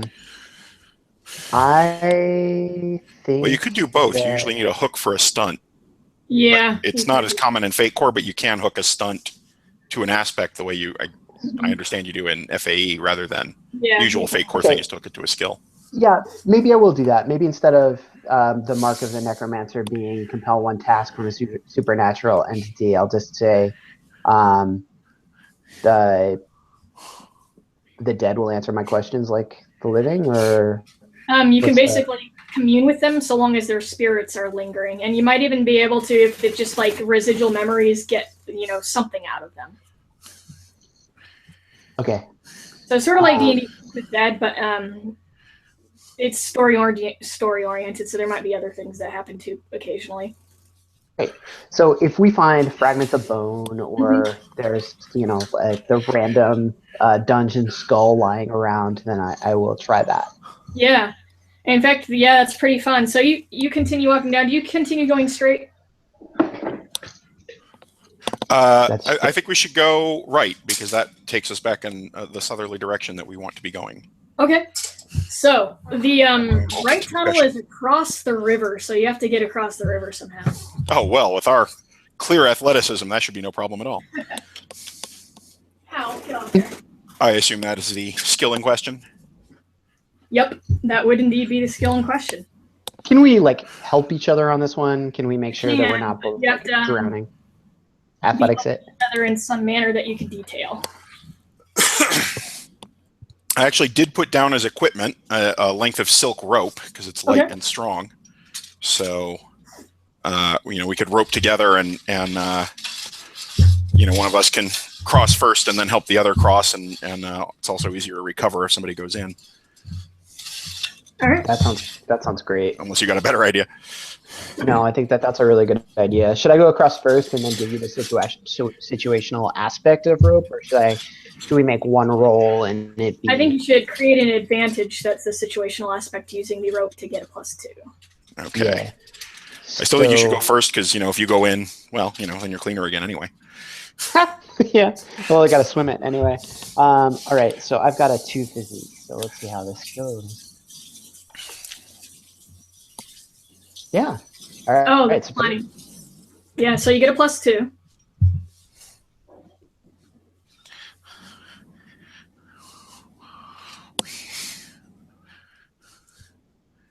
Oh, wow. Nice. All right. So, and then it's your role then for you to swim across and me to sort of help you with a rope. So that's the advantage. So we're properly roped together, but now we both have to roll athletics to actually get across. Yeah, I'll have one of you roll athletics. Okay. And you've got it at a +2. I've only got it at a +1. So I will help you. Okay, cool. Yep. I think it's funny that I'm the thug, but you're stronger and more athletic. It is kind of. Nerdy priest. I was kind of thinking of this guy as a little bit of an Indiana Jones. So that's kind of how I built him. But you can do the fighting. Yeah. I was just very focused on the getting around the catacombs without getting lost and dying of thirst, which happens in Paris really routinely. Oh yeah. Totally. So great with that +2, especially you guys get across with no problem. It's like you're expert swimmers suddenly. You're just I got this, and you find yourselves on the other side. I helped. Okay. I say a quiet prayer to myself, or to the Lord above. Thanks. And this dark cavern continues onwards. In fact, so Joshua, your character, he kind of if he had hackles to raise right now, they would be with alertness. You sense a faint energy starting to build up here. Okay. A magical energy of some manner. Okay, so can I observe that? Just put a hand on Gaius, and can I roll that the occult?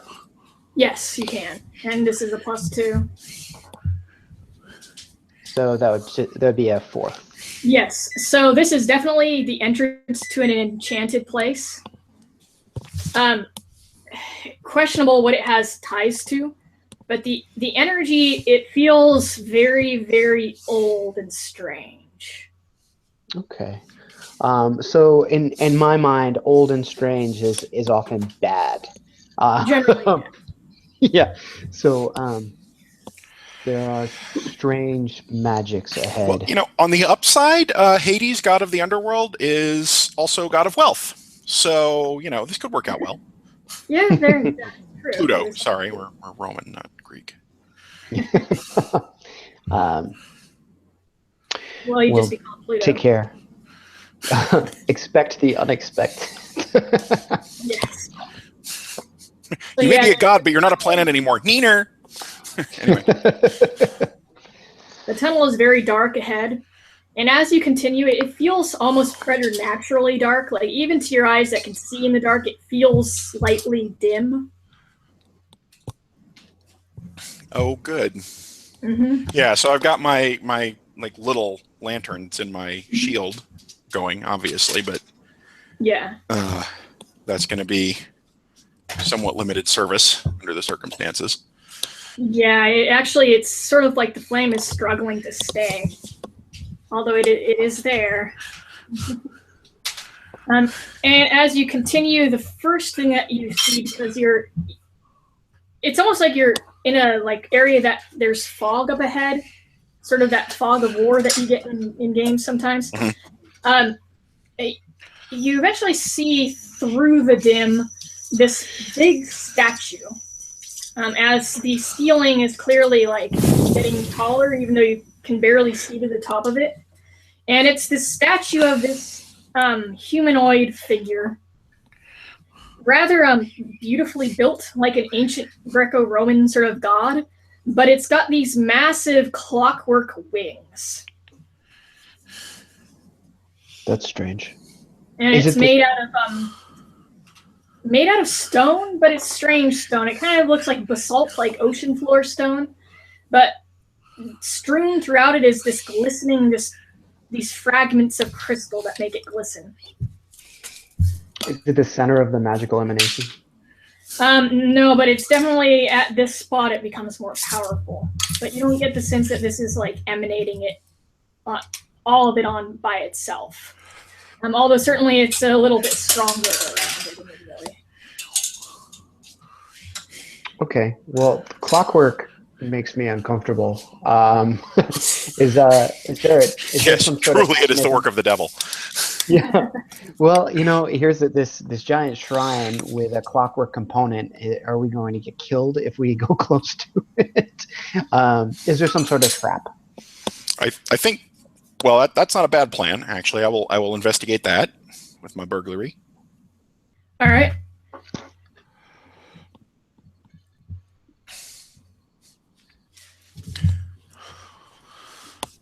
Not poorly. So there is no trap, but as you examine it, even though it's made out of stone clockwork, clearly it was made to move, and yet there's no mechanism that you would wind up to get it to do so.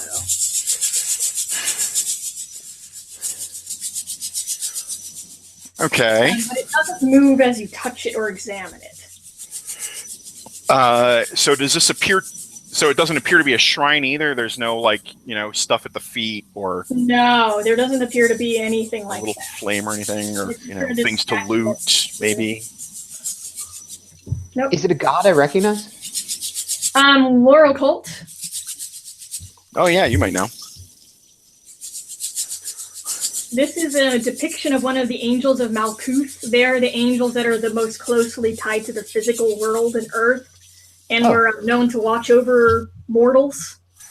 However, they were also amongst the first to fall and start to intermate with humans.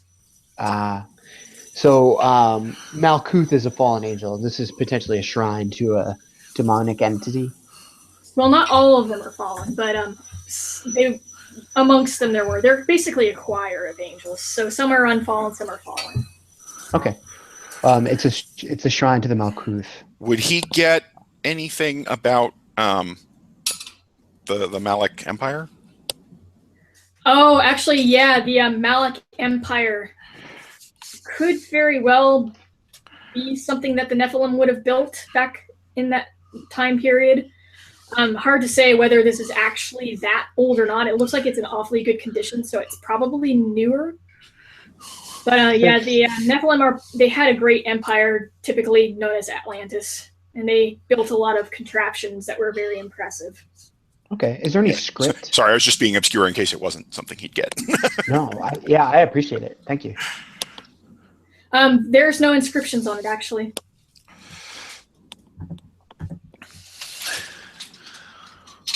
Okay, but it looks more recent.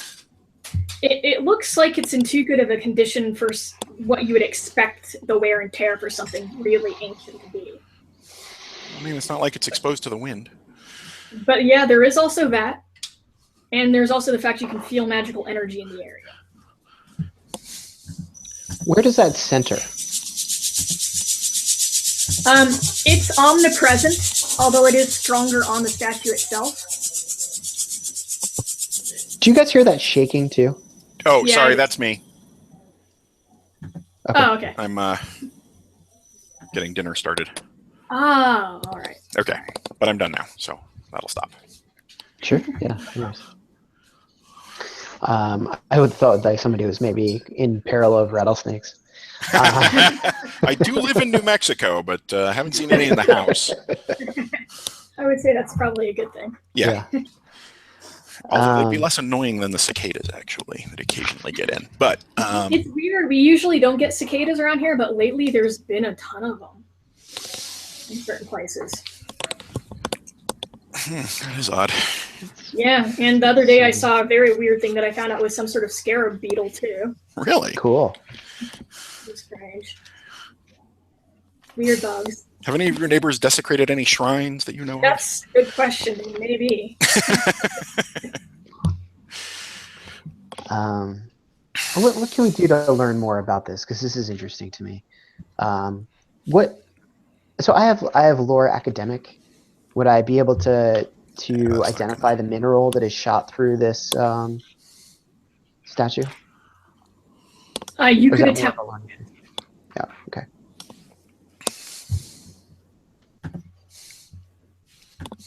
And let's see if I can actually find it.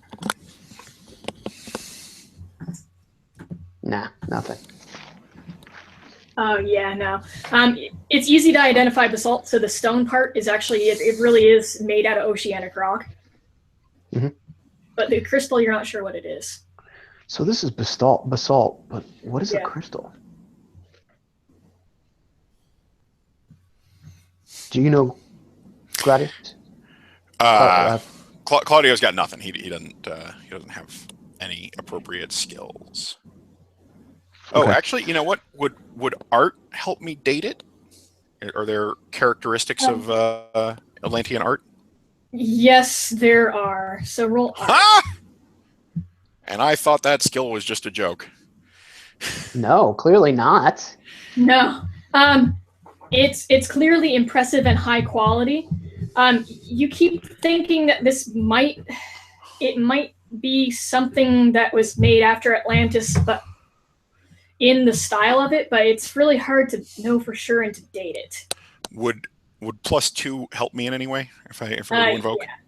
Yeah, it would. I am going to invoke searching for relics of power for the family. I have dug around in the catacombs and seen a lot of ancient stuff, and I've also seen a lot of faked ancient stuff. Okay, so you invoke that aspect and analyze it further. As you do, definitely Atlantean. And then you recall in the back of your mind hearing stories of them creating golems by binding souls to them for service. And you get this eerie feeling that while you're examining this thing, it's in its own way, silent and unmoving, and is examining you back. I will share this information with the good brother from further away from the statue. Suddenly. So you guys back away kind of towards the river? Yep. Okay. Take several steps back and it is Atlantean, and it is, they made statues animated by spirits, and it was looking at me, so I'm pretty sure that's one of them. So whatever it is that it is set to guard against, we should absolutely not do that. Spirits of the dead? I'm not a sorcerer. Can I examine it to see? I don't know meta how this might work. So let's frame it. The type of spirit that this is animated by may be evident under investigation. I don't want to put us in danger, but it might be able to help us with information if it is bound to a spirit of the dead. Well, even if it's not, whatever it is might want some time off. Yeah, absolutely. So some way out of its contract. This can't be a terribly interesting job. Would it be investigate or lore occult to try to gauge the nature of the spirit bound to this statue? It would be lore occult. Okay.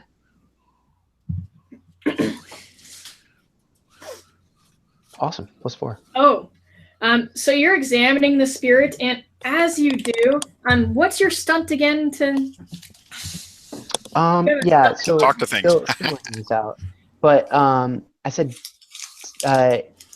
what I have right now, and we can change this, is Mark of the Necromancer, commune with lingering spirits, and read residual memories. Okay. Oh, read residual memories then. So as you're examining it, you see flashes momentarily of a man pinned down on a table, kind completely unclothed.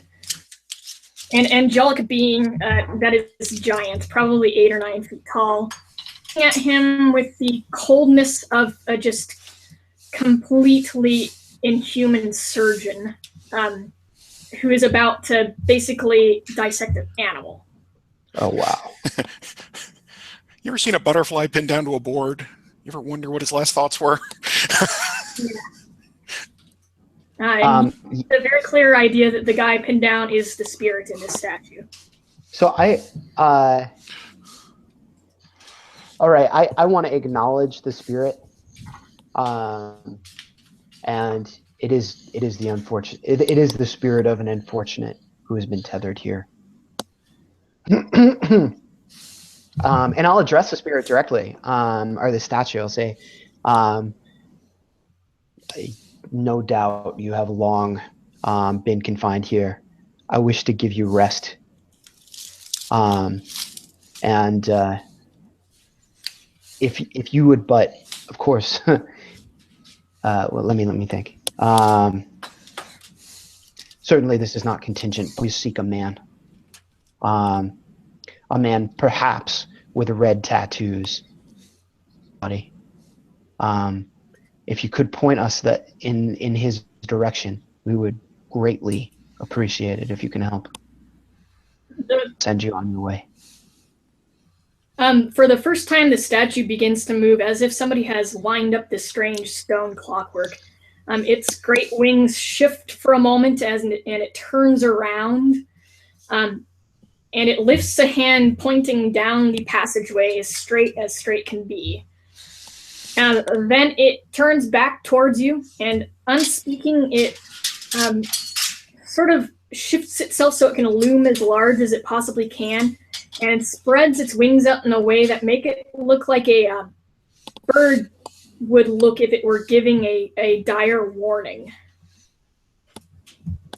Okay. So it guards against intruders. Excellent. All right.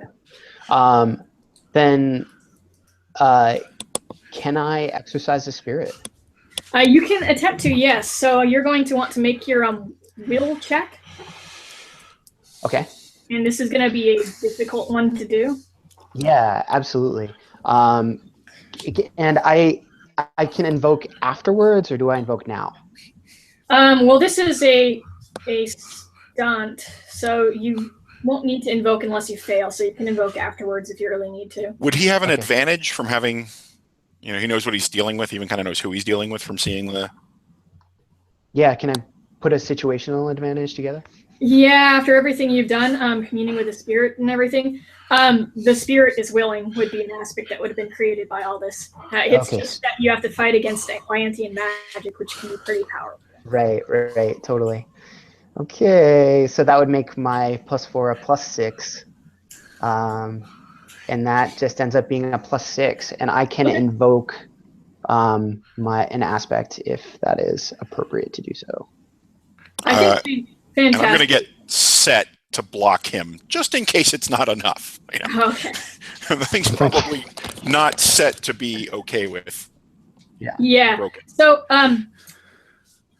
you sense the spirit is becoming untethered, but there is this compulsion of it to just come down at you. So you see it's just great stone fist pummeling down towards your face, and suddenly it just almost when it's about to hit you right in the nose, it stops and becomes still.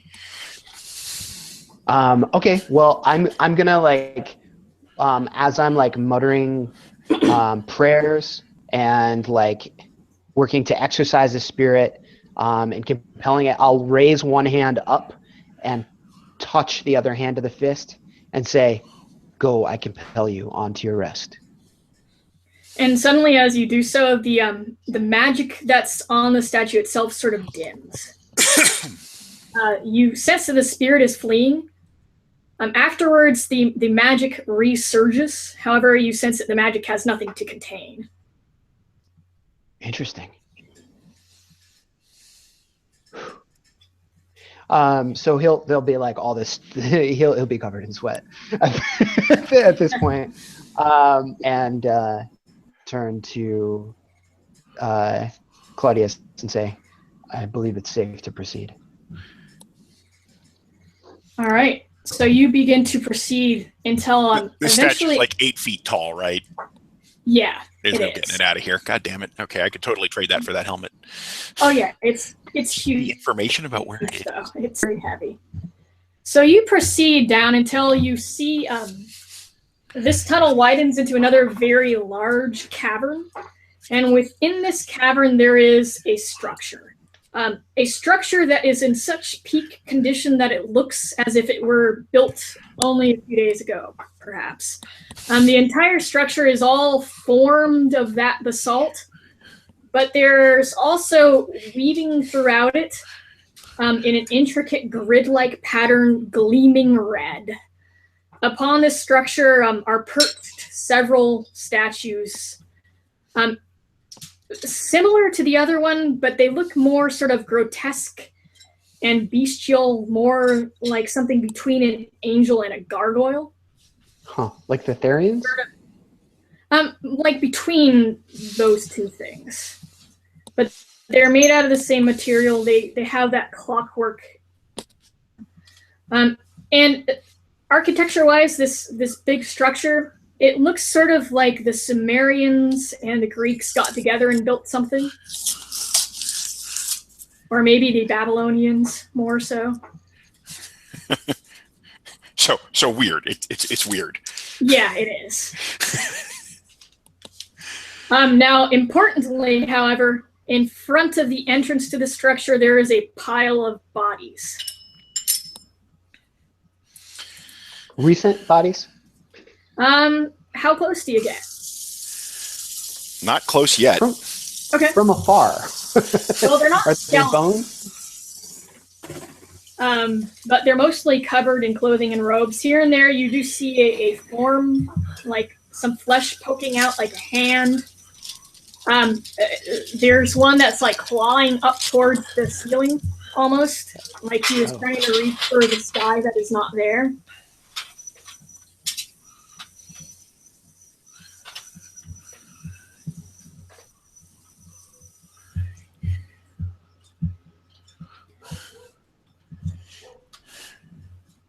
But to get any more than that, you'll have to examine more, so.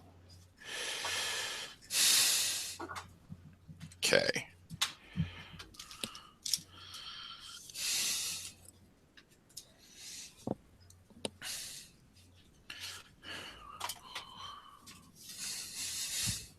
And I guess a number is good to put on them. I'll say that there's 5.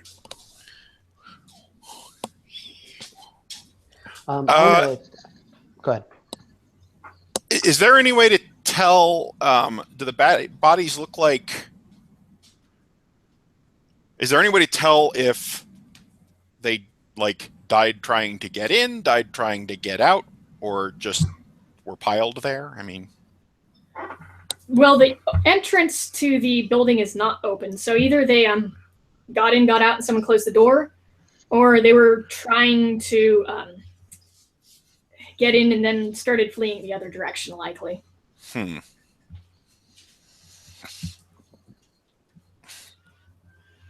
So Claudio says, I can see 2 possibilities here. One is our our Judas is in there, which would be really unfortunate because those statues are probably like the one we just passed, or our Judas very badly wants in there and has not gotten in because of those statues. I want to sense for magic. Okay. I will tell you right now, you can sense that it's pretty strong in this area, but I'll let you roll Lore Occult to tell more.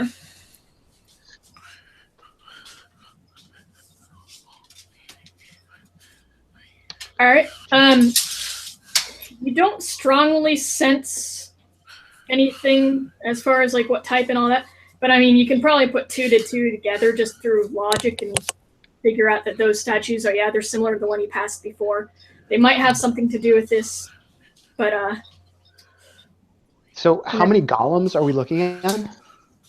you see 3 up on the building. All right. Those are probably all golems.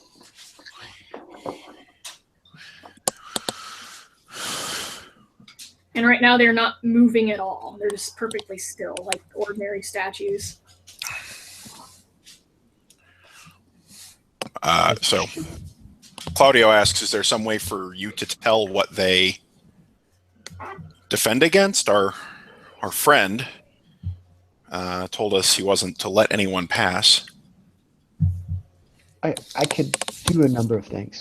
I may be able to gauge the type of spirit that animates them, although I think that it is probably some unfortunate soul in each. I may be able to banish that soul. I also should be able to create a barrier, Lord, that blocks these entities from passing it.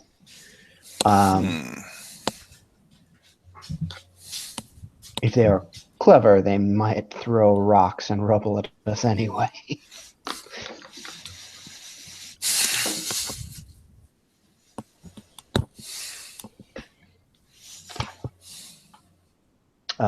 But other than that, I would prefer not to fight them with this. He holds up like a kind of mean looking combat knife, but like maybe 6 inches long. Now, a dagger like that is going to have a weapon rating of 1, which means if you hit anything with it, it'll do +1 damage. Okay. Yeah, I think my Gladius is in the same boat. Yeah, if it's a light weapon, which I think it is. I wanted something short that, would be easy to swing in catacombs, so. Yeah, a big long sword, not so much. Yeah. So, I don't want to. I want to sort of get a sense for this. I could just go through and create a barrier and then try to exercise these guys. You could. I think the first thing we need to figure out is whether we need to get in there or not. Presumably they defend the gate, so if we don't need to get through the gate, then they are not our problem. We just need to skirt and find out where this guy is trying to get through the gate from on his side. You see what I'm saying? Yeah, sure. So I think we need to check those bodies and try and figure out what got him killed. All right. I think that we can find that out. All right, so you approach. Cautiously. Watching those statues like a hawk. Okay. Yeah. So you approach and you're watching them, and even though they don't move, you can't help but feel like they're probably watching back, and my bird is throwing something around. I'll be right back. Yeah, sure. What have you found? What have you found? You bugger. You are a bugger.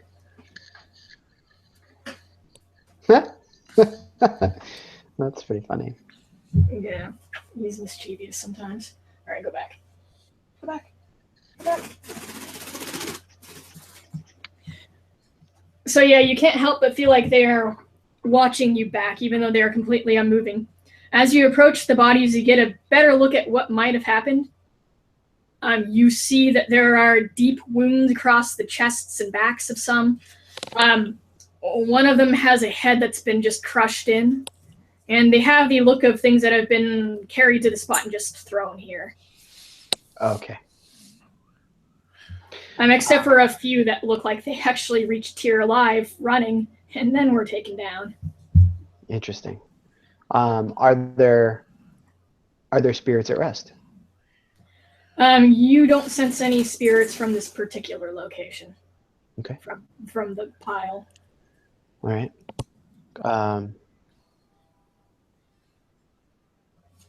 And they're just all thrown in front of the door?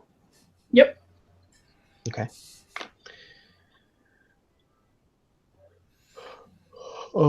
Is there any indication, any writing, any architecture that might suggest what the function of this building is? Do a lore academics.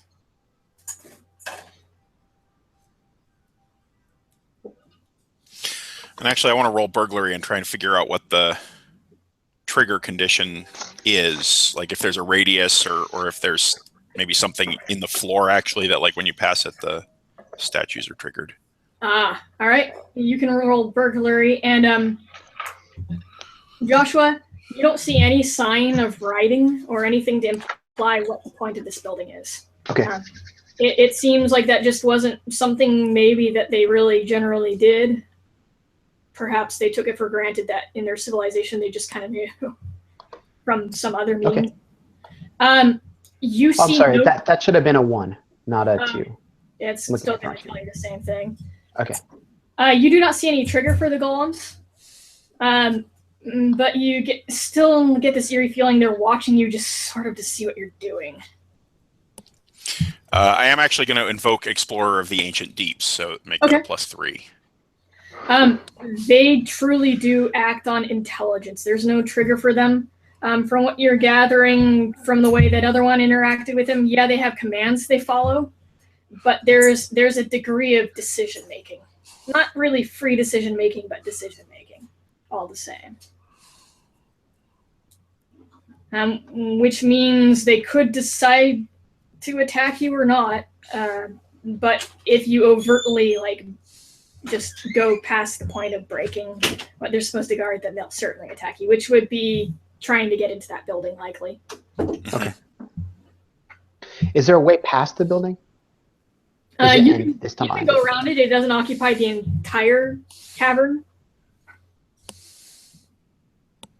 It is a very, very massive cavern. This is perhaps where our quarry lies. No telling. Is there any indication that this building is occupied? Any light? Any sound? The crystal glistens slightly, like it emanates a very, very faint light almost, but beyond that, and that's not really enough to see very well by, no. Okay. But there is that preternatural darkness too, so who knows what the crystal would ordinarily do.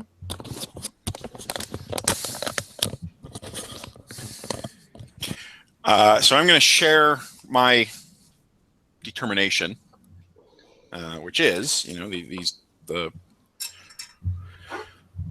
statues are, like the last fellow, smart. They apparently defend this place, but they don't do it like a beast. All right. We may, if they haven't been subverted, they may be able to tell us where our opponent is, or our quarry. Perhaps. I could attempt to commune with them. Okay. However, I do believe after freeing the spirit from that last construct that this magic is very strong. We may choose to protect ourselves first, or it may come down to a fight. All right. So you choose to try to commune with one? I wanted, just for a moment longer, I wanted to talk to Claudia about this. Yep. Claudia.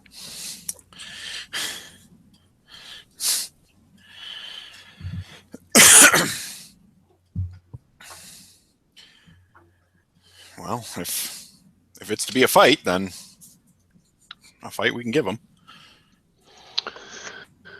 All right, so we talked about that barrier, the impassable barrier, if I spend Ka. If I set that up first, will it interfere? And I just want to, get your sense of how not to break the game.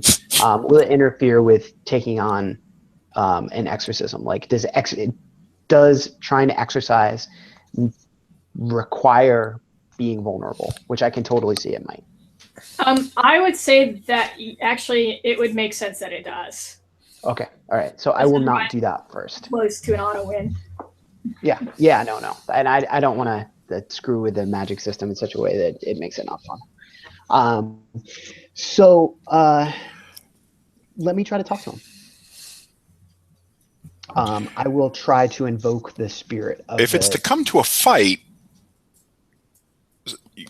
something they can't cross could still be useful, even if we're outside of it. But it lets us. Okay. Position. Is that something that I can do? Set this thing up and then retreat back to it, or is that? No, I'm going to say you can talk to them and use it anyways. You just can't exercise them and use it. Okay. I will communicate that. I'll say, all right, so if I want to purge these spirits, I need to be protected only by the spirit of our Lord. However, I could set up a barrier that they are not able to cross and communicate with them. What do you propose?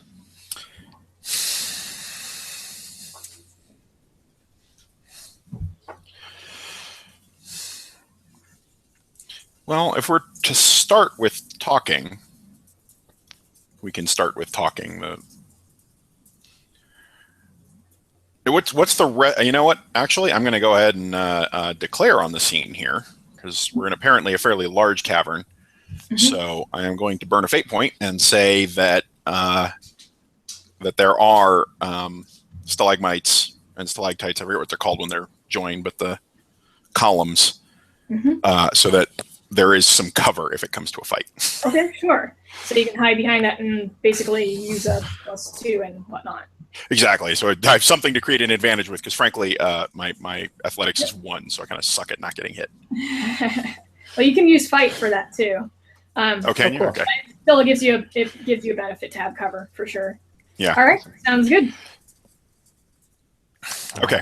So yes, let's talk. All right. So I won't make you roll to commune with the spirits. You might have to rapport with them and things like that, but just to talk to them, I'll let you do it. So describe with what all our many social skills. Yeah.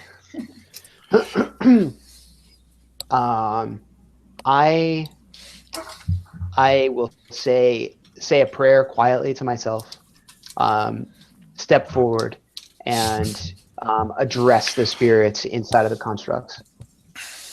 Bound spirits, heed me. Information, and if you wish it, I can free you from these tethers. One steps forward, slightly moving for the first time, saying, "Your desire to free us from our tethers would not be in the interest of the old masters. I cannot allow that. What is it that you seek specifically?" I understand. Unfortunately, the will of the old masters and your will may be different. I will not contradict you, for I understand that your orders may chafe at that. However, this is a service that I may provide, is willing. Now, lest we get too far down that track. Claudio's doing the gesture across the throat thing, lay off that for now. Are you able to tell us who resides within the building which you protect? The being sort of hunches down a little bit more and says that would not be within the interests of our old masters either. No. Can you help us by describing what your old masters will, so that we do not unintentionally break your commands? We were to protect this temple from outsiders who might desecrate it. Who's it a temple to? Holiness may remain intact. Say again? Who's it a temple to? It is a temple to the what was the name? Sorry. The great Arakiel. Who's the that? spirit of the ancient city from which it was drawn. It's an. Who is the deity? Arakiel. But sorry, out of character. Who's Oh. Arakiel? Is it an angel? It is an angel. Yeah, you would know it's an angel, and it's one of the Malkuth that fell. Oh, okay. So this is a temple to a fallen angel. Yes. Are there worshippers Sauntered inside? vaguely downward. Yeah. He says, in a sense, some of them still are. In much the same sense that we are still here. Bound spirits. Are there living worshippers inside? No. All right.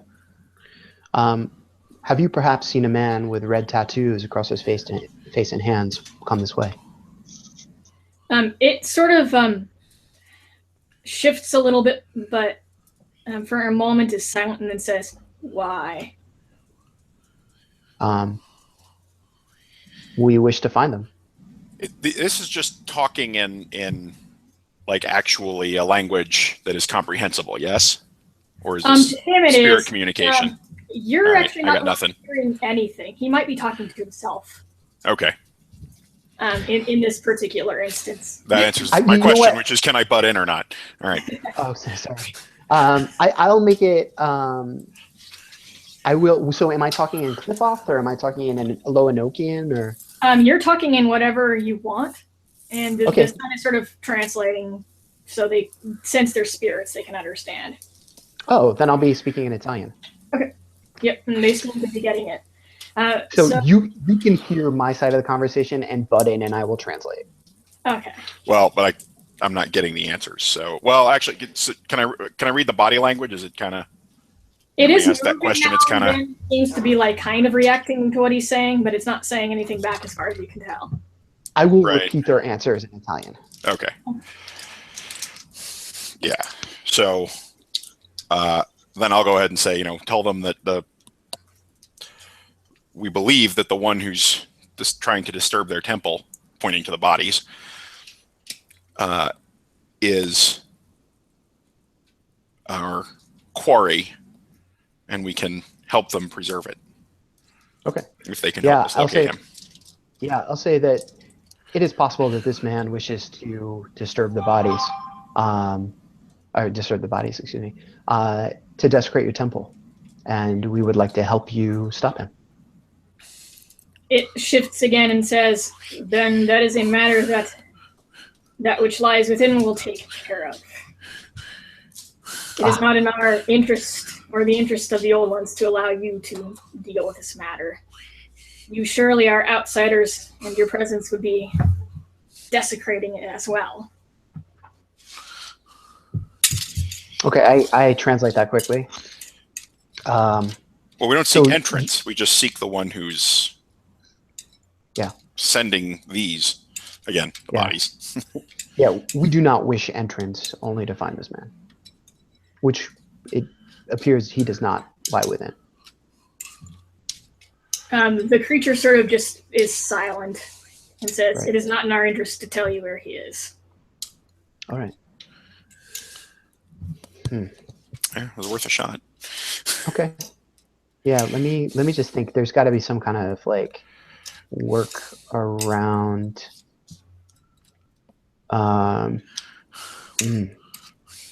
This is all bound spirits. All right. So I don't know if we're getting a red herring here, or if this guy has something to do with what's inside. I really don't know. They're conversant.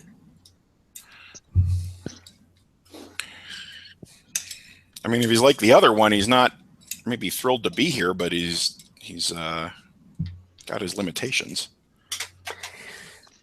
So, He's Claudio, a soldier with his orders. I can relate. You are a hardy man. Most likely, if I attempt an exorcism of these creatures, I'm going to be saying this lightly. I can only do one at a time, and it is very difficult. Do you think that if I were to do that, you could hold the others off?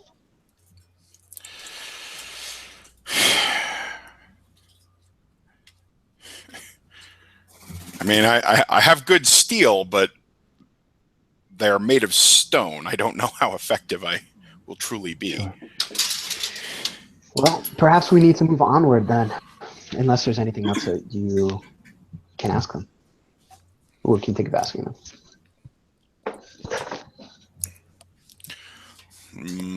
Nothing comes to mind.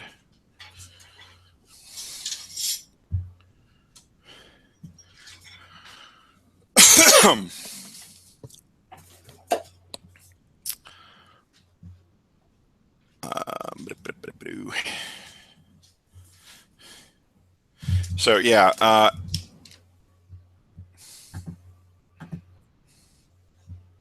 mean, out of character, I would just be fighting them off, but I think to defend somebody else, usually you end up burning fate points. So if I was trying to keep them off Marcello, I'm going to run out of fate points really fast because I've got like one left. You can try to provoke them into just fighting you too, and manipulate them. Or if I had provoke, if they have so much reason to fight him more than you, it's going to be tough. Yeah. You can try to defend somebody else though, certainly. We could try to conflict them too to slow them down because they probably want to get out, but they're bound, and the magic is strong.